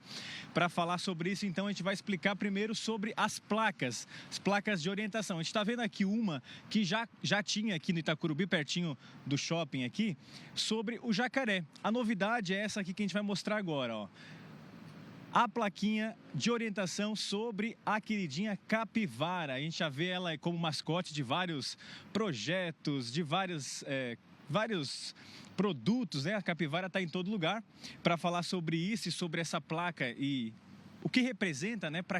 Qual é o objetivo dessa placa? Está aqui com a gente a Maria Aparecida, que é educadora ambiental da Floran, para trazer, né, todo essa febre das capivaras, né, Cida? Explica pra gente, qual que é o objetivo dessas placas, para que servem, quantas já temos aqui em Floripa, nessa região do Itacurubi? Bom dia. Bom dia a todos e todas que estão nos assistindo. As placas da capivara têm o objetivo de informar a população o que é a capivara, quais são os cuidados que temos que ter para não chegar perto da capivara, porque a capivara, como muitos falam, ela não transmite doença. Quem transmite doença é um carrapato que ela pode estar carregando ou não. E tem 3 tipos de placa, tá? Tem essa placa que diz, né, para que ela serve, a função ecológica, porque ela também tem uma função ecológica para nosso bioma, para a nossa Mata Atlântica. E tem outras falando das características da capivara, quantas vezes ela procria, o que ela gosta, o que ela não gosta, o que ela come. E tem outra que fala sobre não chegar perto. Porque qual o cuidado que temos de ter? A capivara, ela morde, ela é roedora, ela tem uns dentões bem grandões e ela vai roendo, ela tem que roer o dia inteiro, porque aqueles dentes dela não param de crescer. E a gente chegar perto pode levar uma mordida. E também fazer carinho na capivara, fazer capivara de cavalo, que a gente já viu situações que os pais estavam botando a criança fazendo capivara de cavalo. Tá certo que é a fofofauna, né? Conhecida como a fofofauna, mas a gente deve manter a distância dela, porque ela está ali para cumprir a função ecológica dela ali. Cida, então são quantas placas e qual o objetivo? Quantas vão ser instaladas ainda aqui na região? Aqui ao redor do Manguezal Itacurubi, nós temos 6 placas já instaladas. A previsão de a gente instalar mais 30 esse ano ainda. Não só aqui, mas no Jardim Botânico, no Parque Ecológico do Córrego Grande, no norte da ilha e no sul da ilha. Na região lá da Via Expressa, perto do aeroporto, e no norte da parte do Rio Vermelho, aquela parte dali, que tem bastante incidência de capivara. Perfeito. Cida, para a gente então encerrando, a gente sabe que é comum, tá em todo lugar agora a capivara, né? Os cuidados no trânsito, né? Até tem uma ação da prefeitura sendo realizada que é o cercamento em algumas regiões já, né? Com o objetivo então de preservar tanto o animal como, né, quem transita. Qual que é a previsão para esses trabalhos e qual que é o cuidado que o motorista tem que ter? O cercamento já está acontecendo. Já foi cercado todo o Jardim Botânico. Não tem mais capivara dentro do Jardim Botânico. Tem projeto de cercar alguma parte da Madre Bevenuta, né, na parte do Manguezal, que tem contato com a Madre Bevenuta, ali perto da proximidade da Estação Santa Mônica, por ali. E no aeroporto, eles já reforçaram o cercamento, o próprio aeroporto já reforçou aquele cercamento do aeroporto, por causa da Via Expressa Sul ali. E ao decorrer desse ano, outras partes estão sendo estudadas junto com a UFSC, a prefeitura junto com a UFSC, estão fazendo esse monitoramento e esses estudos para saber que áreas devemos cercar, qual o dano que vai ter ou não para o animal, e algumas passa-faunas estão sendo instalados também. Perfeito. Muito obrigado, Cida da Florana, educadora ambiental, fazendo esse projeto de conscientização nas escolas, com os professores, com os alunos. Elas são fofinhas, são bonitinhas, mas a gente tem que cuidar, né, também para preservar o habitat dela e também a nossa segurança. Maria Esther, voltamos com você. E são animais, como já diz a placa aqui, que desempenham funções importantes na natureza, né? Por isso a gente tem que ter esse cuidado. São bonitinhas, como disse o Jean ali, mas a gente tem que manter essa distância também. Obrigada pelas informações. Pessoal, vamos dar uma olhada lá fora no trânsito. A gente tem imagens agora da BR-101, sentido sul. Isso daí, ó, é entre Balneário Camboriú e Florianópolis. E vocês estão vendo que o trânsito está bem lento por ali, agora 12h e 30 minutos. Então vai pegar a estrada, vai com tempo, viu? Vai com calma, vai com tranquilidade, porque olha, tudo bem parado por lá. Tá andando, mas tá andando devagar. Informações de trânsito ao vivo para vocês, agora a gente vai de previsão do tempo. Bora lá.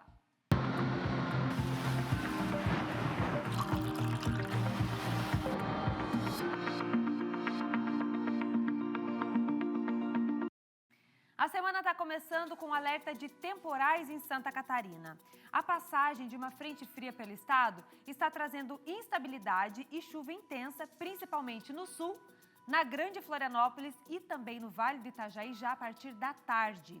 Com isso, gente, as temperaturas hoje não sobem tanto. As mínimas vêm hoje à noite. Então, atenção aqui comigo. Região serrana vai terminar a segunda-feira com 7 graus. Vai esfriar mais no finzinho da segunda.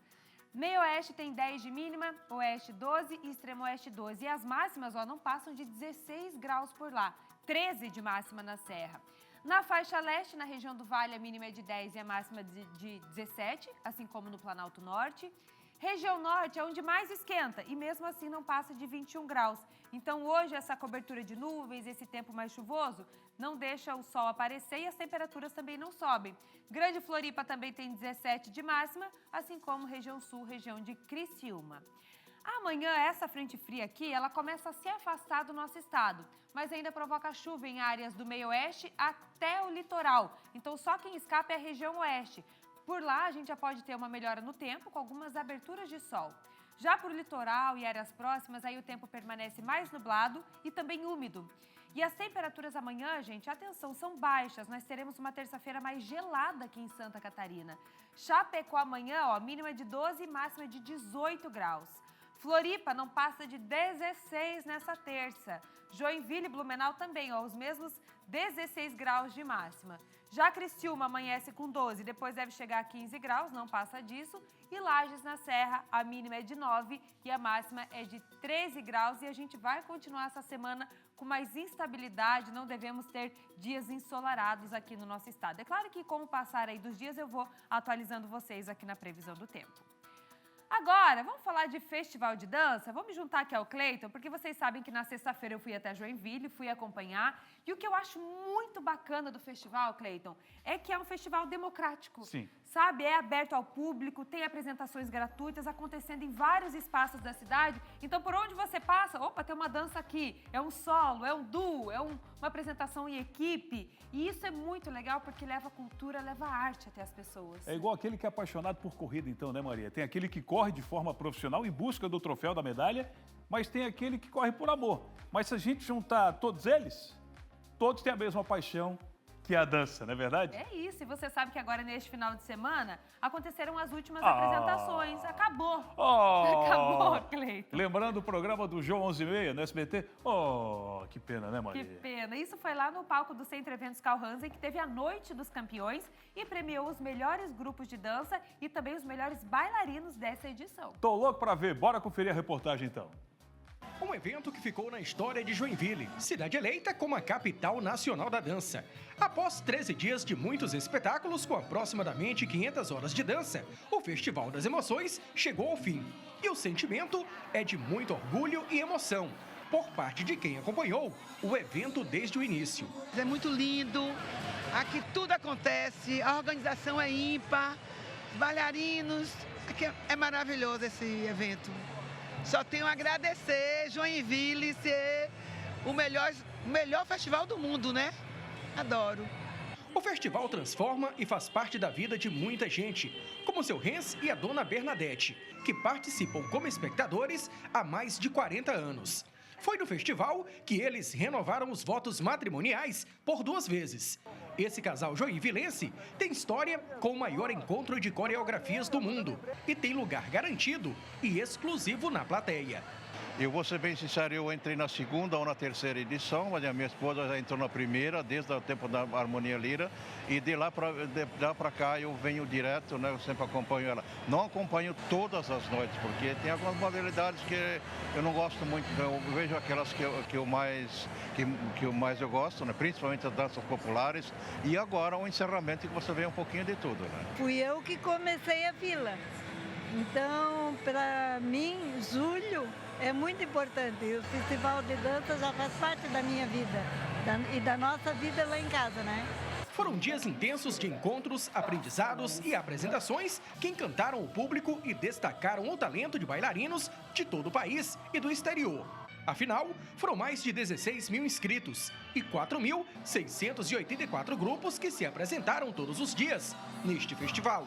Isso é a grande emoção, né, dos que participam, dos grupos que vêm de escolas de todos os cantos do país, é conseguir o primeiro lugar e voltar na Noite dos Campeões. Eles são campeões, né? Conseguiram chegar em primeiro lugar, disputando com grupos fortes, com bailarinos, dançarinos de todos os cantos do país, e chegar nesse palco em primeiro lugar, receber o troféu, é o grande sonho de todas as companhias. O final foi emocionante, pois a Noite dos Campeões celebrou os 33 vencedores entre bailarinos e grupos de dança do Brasil e do exterior, que foram destaque e novamente subiram no palco, que revelou talentos de diferentes estilos e faixas etárias. Além deste momento especial, eles também receberam no palco, diante do público, os troféus, que representam a vitória e trajetória deles no maior festival das Américas. Eu acho que é o reconhecimento do nosso esforço e daquilo tudo que a gente preparou com tanto nosso tempo, né, com tanta dedicação, com tanta responsabilidade e amor. Eu acho que é o reconhecimento daquilo que a gente vem estudando e é isso. Primeiramente, essa categoria de Jazz Conjunto Sênior é uma das mais fortes do festival.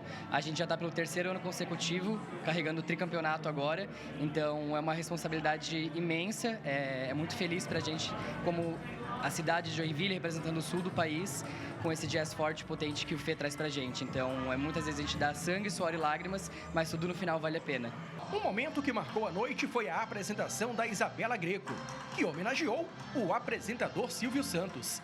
A apresentação contou com trechos de falas e trilha sonora do programa, do rei da televisão brasileira. Quando a gente teve essa ideia, a gente queria realmente trazer algo diferente pro festival. Nada melhor do que trazer um tributo a uma pessoa tão importante assim, né? Um ícone. A gente pensou em fazer um compilado mesmo. O Danilo, que é meu coreógrafo, a gente estudou várias bordões famosos, a própria música dele e os momentos exatos de colocar para causar uma coisa diferente em cada hora no público. 10% de inspiração e 90% de transpiração. Para a organização, o resultado foi positivo, pois o festival bateu recorde de público.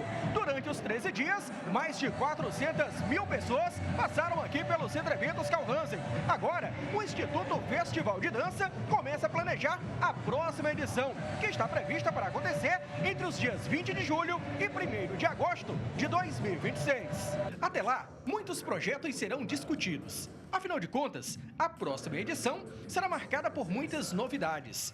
Uma delas é a continuação do Festival de Teatro Musical, que foi um verdadeiro sucesso nesta edição. Os talentos que se dedicaram ao canto, dança e interpretação vão subir novamente no palco do Festival de Joinville, que tem fama de revelar grandes talentos da dança. Para o próximo ano, o instituto responsável pela organização espera um público ainda maior do que o deste ano e muito mais participantes, principalmente do exterior. Acertando já alguns cursos que foram sugeridos, então já estamos começando a trabalhar para o ano que vem. E até outubro, novembro, o festival vai estar desenhado.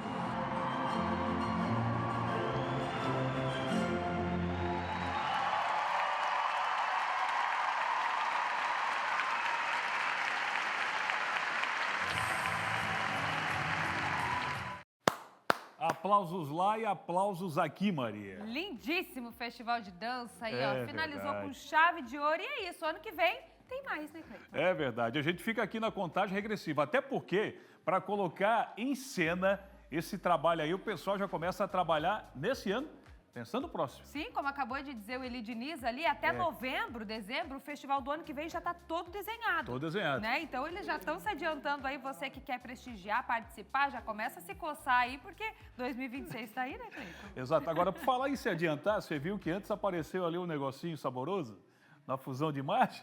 Que é o tal do morango do amor. Que é o tal do morango do amor, ó. Mas tem um alerta, viu? Porque esse doce que viralizou nas redes sociais, eu ainda não tive o prazer de comer. Você ainda não provou? Não provei, Maria. Cleiton, eu não acredito. Não, tem que provar. Você comeu quanto já? Eu comi 2.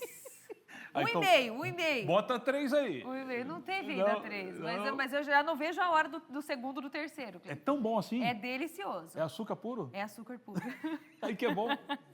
Mas você sabe que, gente, estamos falando aí dessa delícia, dessa histeria coletiva que foi esse doce, mas isso pode representar um risco à saúde bucal. É verdade. E a gente vai trazer detalhes agora com o Kaique Guede para falar a respeito desse assunto. O Kaique está com a gente? A matéria? Tá aí ao vivo. Ô, Kaique, já comestes o morango do amor ou presenteou a amada com ele? Não.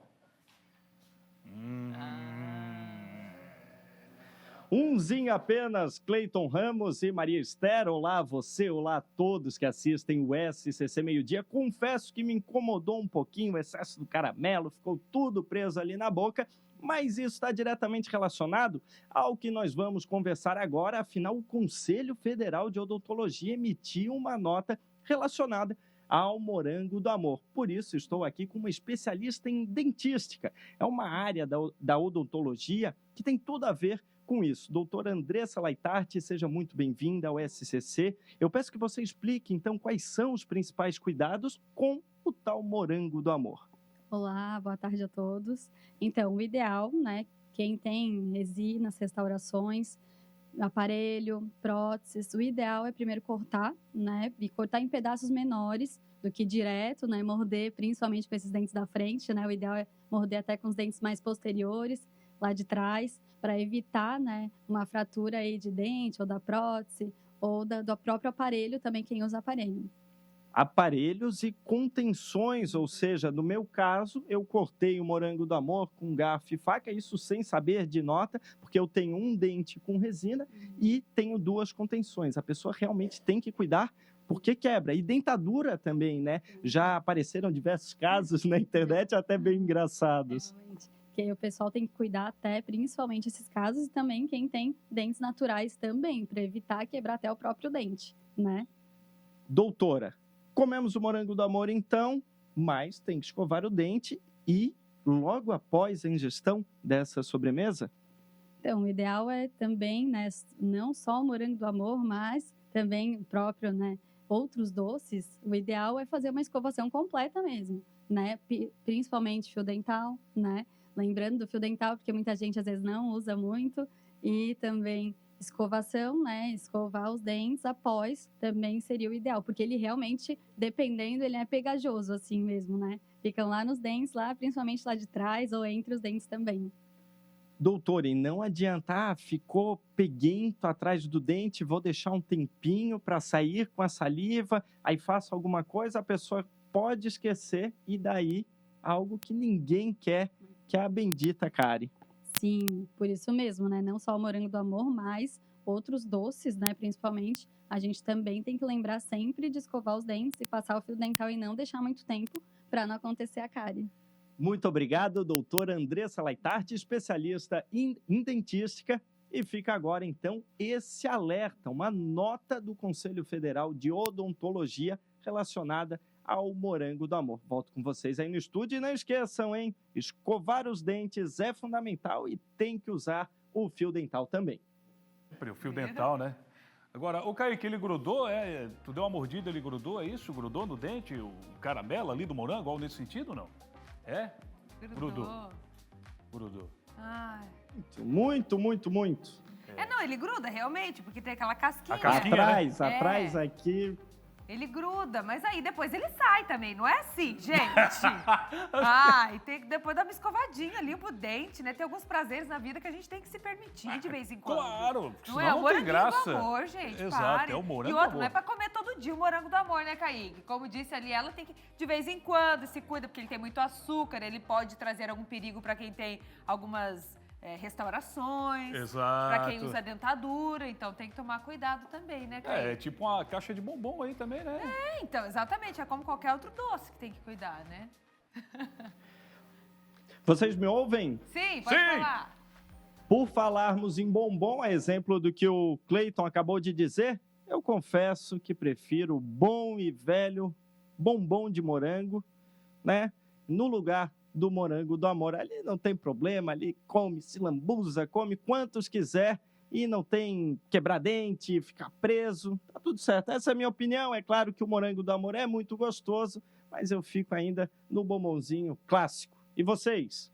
Eu fico com os dois. Um dia moranguinho do amor, no outro bombonzinho, tá tudo certo, Cleiton. Boa, Kaique. Boa, Maria.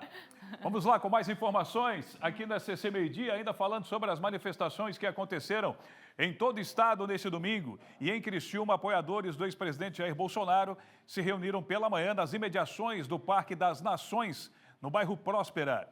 O ato teve a presença de Carlos Bolsonaro, filho do ex-presidente. Você está vendo aí toda essa movimentação e várias placas também nesse protesto que aconteceu no sul do estado. Desde o início do programa, a gente tem mostrado aí como é que foi esse domingo de manifestações pelo estado de Santa Catarina.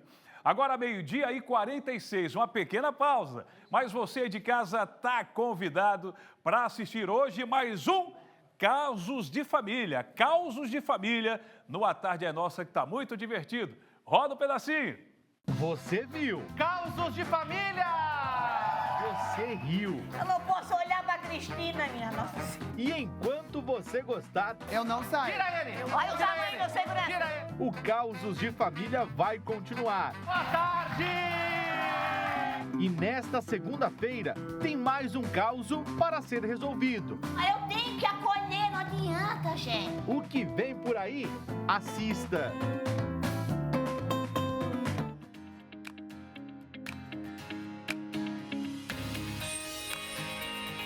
De volta com o SCC Meio Dia, agora 12h49. Já deu para perceber, o Roberto Azevedo está aqui depois de um final de semana recheado de assuntos da política, principalmente os bastidores e, é claro, com essa manifestação que aconteceu em todo o Brasil. E aqui em Santa Catarina não foi diferente, porque os filhos do ex-presidente Jair Bolsonaro, né, em Criciúma, Balneário Camboriú e Florianópolis, foram uma das marcas nos atos desse domingo, desse movimento chamado Reage Brasil. Boa tarde, Roberto. Boa tarde, Cleiton. Boa tarde você que nos assiste. Realmente, você pode ter a sua opinião sobre o assunto. Agora, manifestações em todo o país envolvendo um nome, no caso Jair Bolsonaro, têm que ser levadas em consideração. O poder de mobilização foi tão grande que deu até piti lá em São Paulo. O Silas Malafaia, que é o pastor que tem a prerrogativa de fazer os eventos do ex-presidente, não gostou da ausência de governadores, mas sobre isso eu falo depois. O governador Jorginho Melo participou das manifestações em Florianópolis ontem, aqui na Beira-Mar Norte, uma caminhada com milhares de pessoas, evidentemente para mostrar a força que o bolsonarismo tem em Santa Catarina. Detalhe interessante, ele participa do evento, participa com deputados, participa do evento, mas ficou restrito a Florianópolis. Outra presença, Esperidião Amin, que aproveitou o evento para pedir a abertura do processo de impeachment contra o ministro do Supremo Tribunal Federal, Alexandre de Moraes. Aí a deputada Daniela Rainer, o Zé Trovão fez um périplo, foi a várias cidades, foi a Balneário Camboriú, foi a Joinville, também Mário Hildebrand em Blumenau, ex-prefeito da cidade, estava lá com o prefeito, com prefeitos da região, e o Mário Hildebrand fez uma aposta. Este é o palanque interessante. Este, na imagem, é Adriano Silva, prefeito de Joinville, ao lado da vice, Rejane Gambim.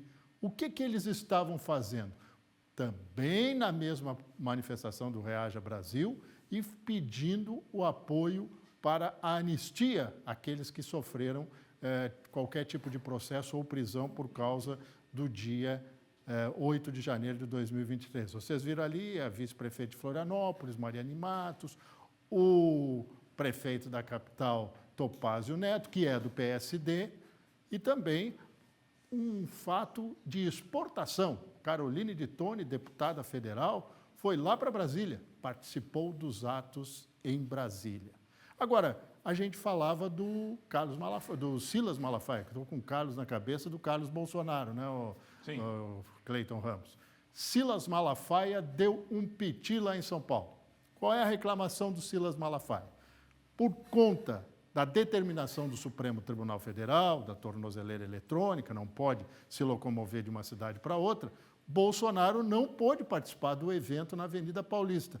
Mas sabe o que aconteceu? E aí o motivo da bronca do Malafaia é que os governadores que são considerados pré-candidatos à presidência da República e alternativas da direita para disputar o cargo no ano que vem, caso Bolsonaro não possa, não apareceram lá na manifestação na Paulista. Nem Tarcísio de Freitas, governador de São Paulo.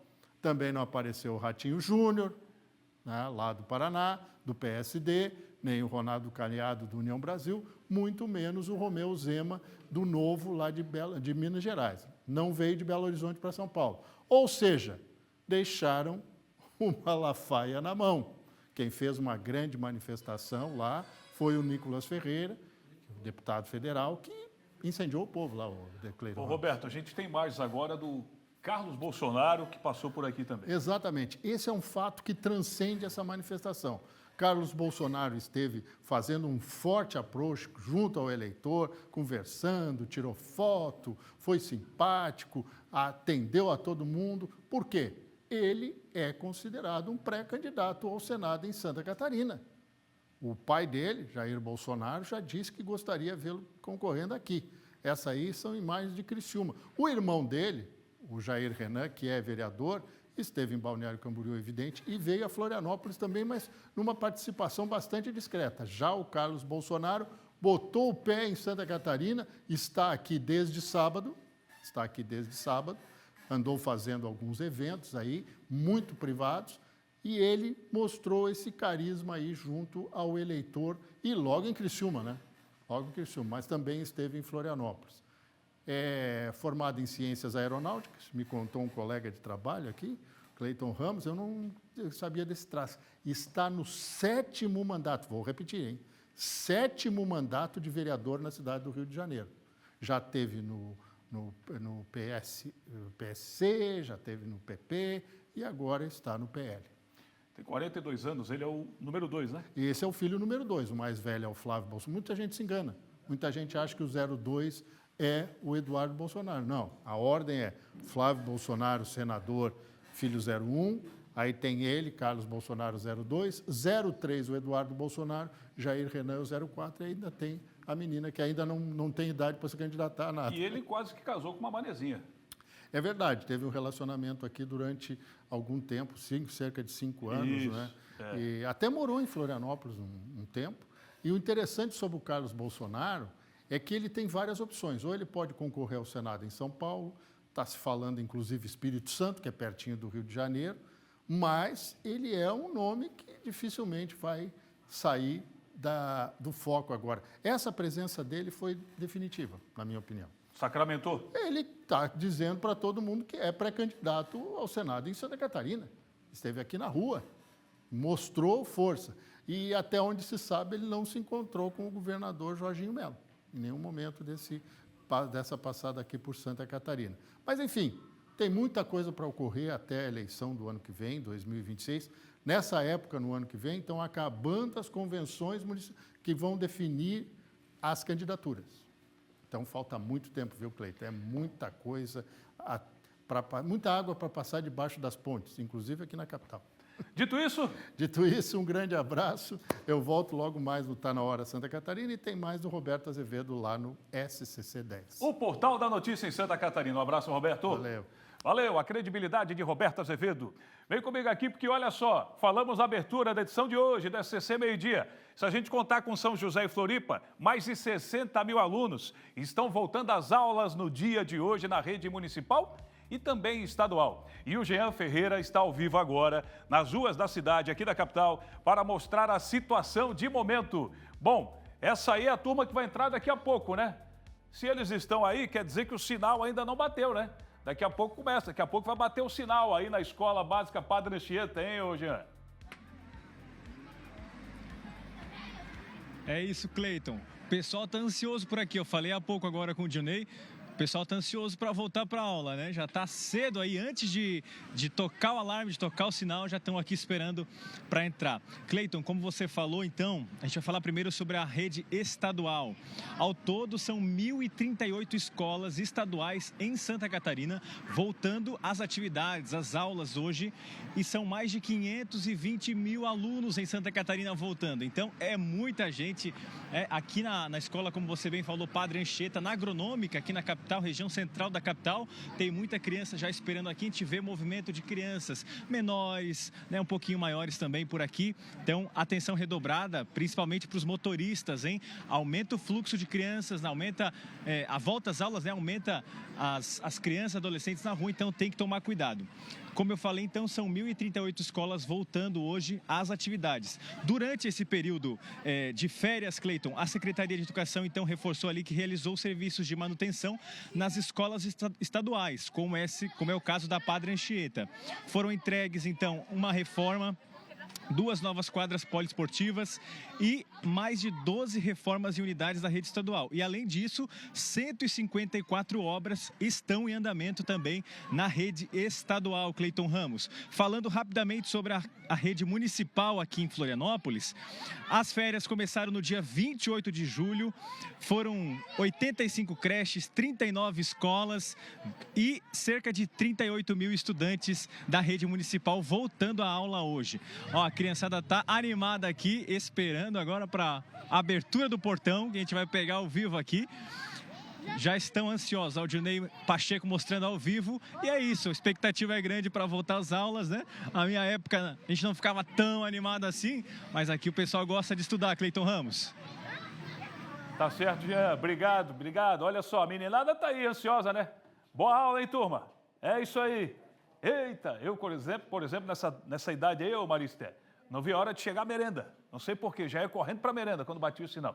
Adorava um macarrão com sardinha, era uma maravilha. Aquele macarrão com sardinha. Saudade. Faz tempo, Maria. A gente segue ainda falando de volta às aulas, viu, Cleiton? Em Criciúma, mais de 20 mil alunos da rede municipal retornaram às aulas nessa segunda. E a gente vai ao vivo com a Manu para trazer as informações. Como é que foi esse retorno por aí? Conta pra gente. Oi, Maria, exatamente, foi um retorno tranquilo, tá? Nessa segunda-feira de chuva, conversei com a gerente de educação, então nada fora do normal. Foram 2 semanas de férias para os alunos, 1 semana para os professores e funcionários e hoje retomando, então, a rotina das escolas, né? 21 mil alunos em 61 escolas da rede municipal de ensino. A gente tem uma fala da gerente de educação falando também do retorno das atividades extracurriculares, né? Aquelas do contraturno, que também voltaram nessa segunda-feira aqui em Criciúma. Olha só. Retornam também as nossas atividades, né, de estudantes no contraturno, aos quais a gente tem, né, o trabalho com os clubes de língua portuguesa, matemática, empreendedorismo, robótica e também outros, né, projetos da Secretaria, como o Projeto N nas escolas, que é um projeto de esportes. Tem também os projetos que a gente faz em parceria, né, com outras instituições. Então, assim, retornou agora com tudo, educação de jovens e adultos também. E atenção aos pais, né? Porque essas atividades que ela acabou de falar também retornaram. Então, qualquer dúvida é só entrar em contato com as escolas aqui, porque agora, retornando para essa reta final do ano, né? Segundo semestre, voltando com tudo aqui em Criciúma, das escolas da rede municipal. Volto com vocês aí no estúdio. Obrigada, Manu, pelas informações direto de Criciúma, falando sobre o retorno das aulas por lá. Agora a gente vai fazer uma pausa aqui no meio-dia, intervalo para vocês, voltamos em instantes com mais notícias. Até já.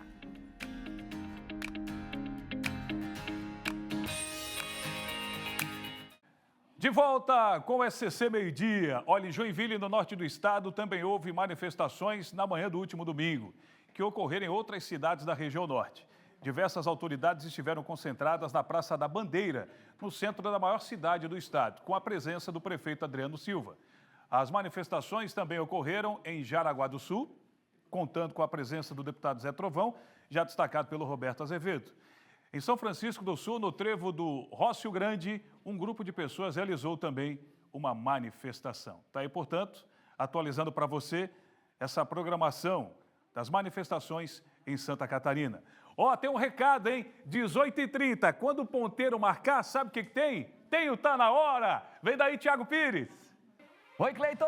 Oi, Maria! Oi, você que tá ligado aí no SCC Meio Dia. Ó, um beijo especial pra você. Que coisa boa tá passando aqui pra te fazer um convite, viu? Hoje às 6h30, sabe essa informação de qualidade, credibilidade que você tá tendo agora? Continua. 6h30 da tarde nós temos um encontro marcado aqui no Tá Na Hora Santa Catarina. Eu e a Júlia Matos te esperamos. Então já sabe, não muda de canal, já fica aí. Vai longe, deixa o controle longe. Deixa bem longe, bem longe. Continua com a gente aí. 6h30 da tarde, hein? Tá Na Hora Santa Catarina. Beijo pra vocês. Ó, um abraço pra você e um beijo pra Júlia. Tô brincando, um beijo pros dois. Olha só, Maria, será que vai ter barraco hoje na Tarde é Nossa? Não, com certeza. Sim ou com certeza, né? Dá pra pegar apenas um gritinho. Vai ter barraco hoje, sim ou não? Sim! Causos de família na Tarde é Nossa. Já me assustei, vou sentar pra ver. Hoje o tema é bom, Vem com a gente, vai começar.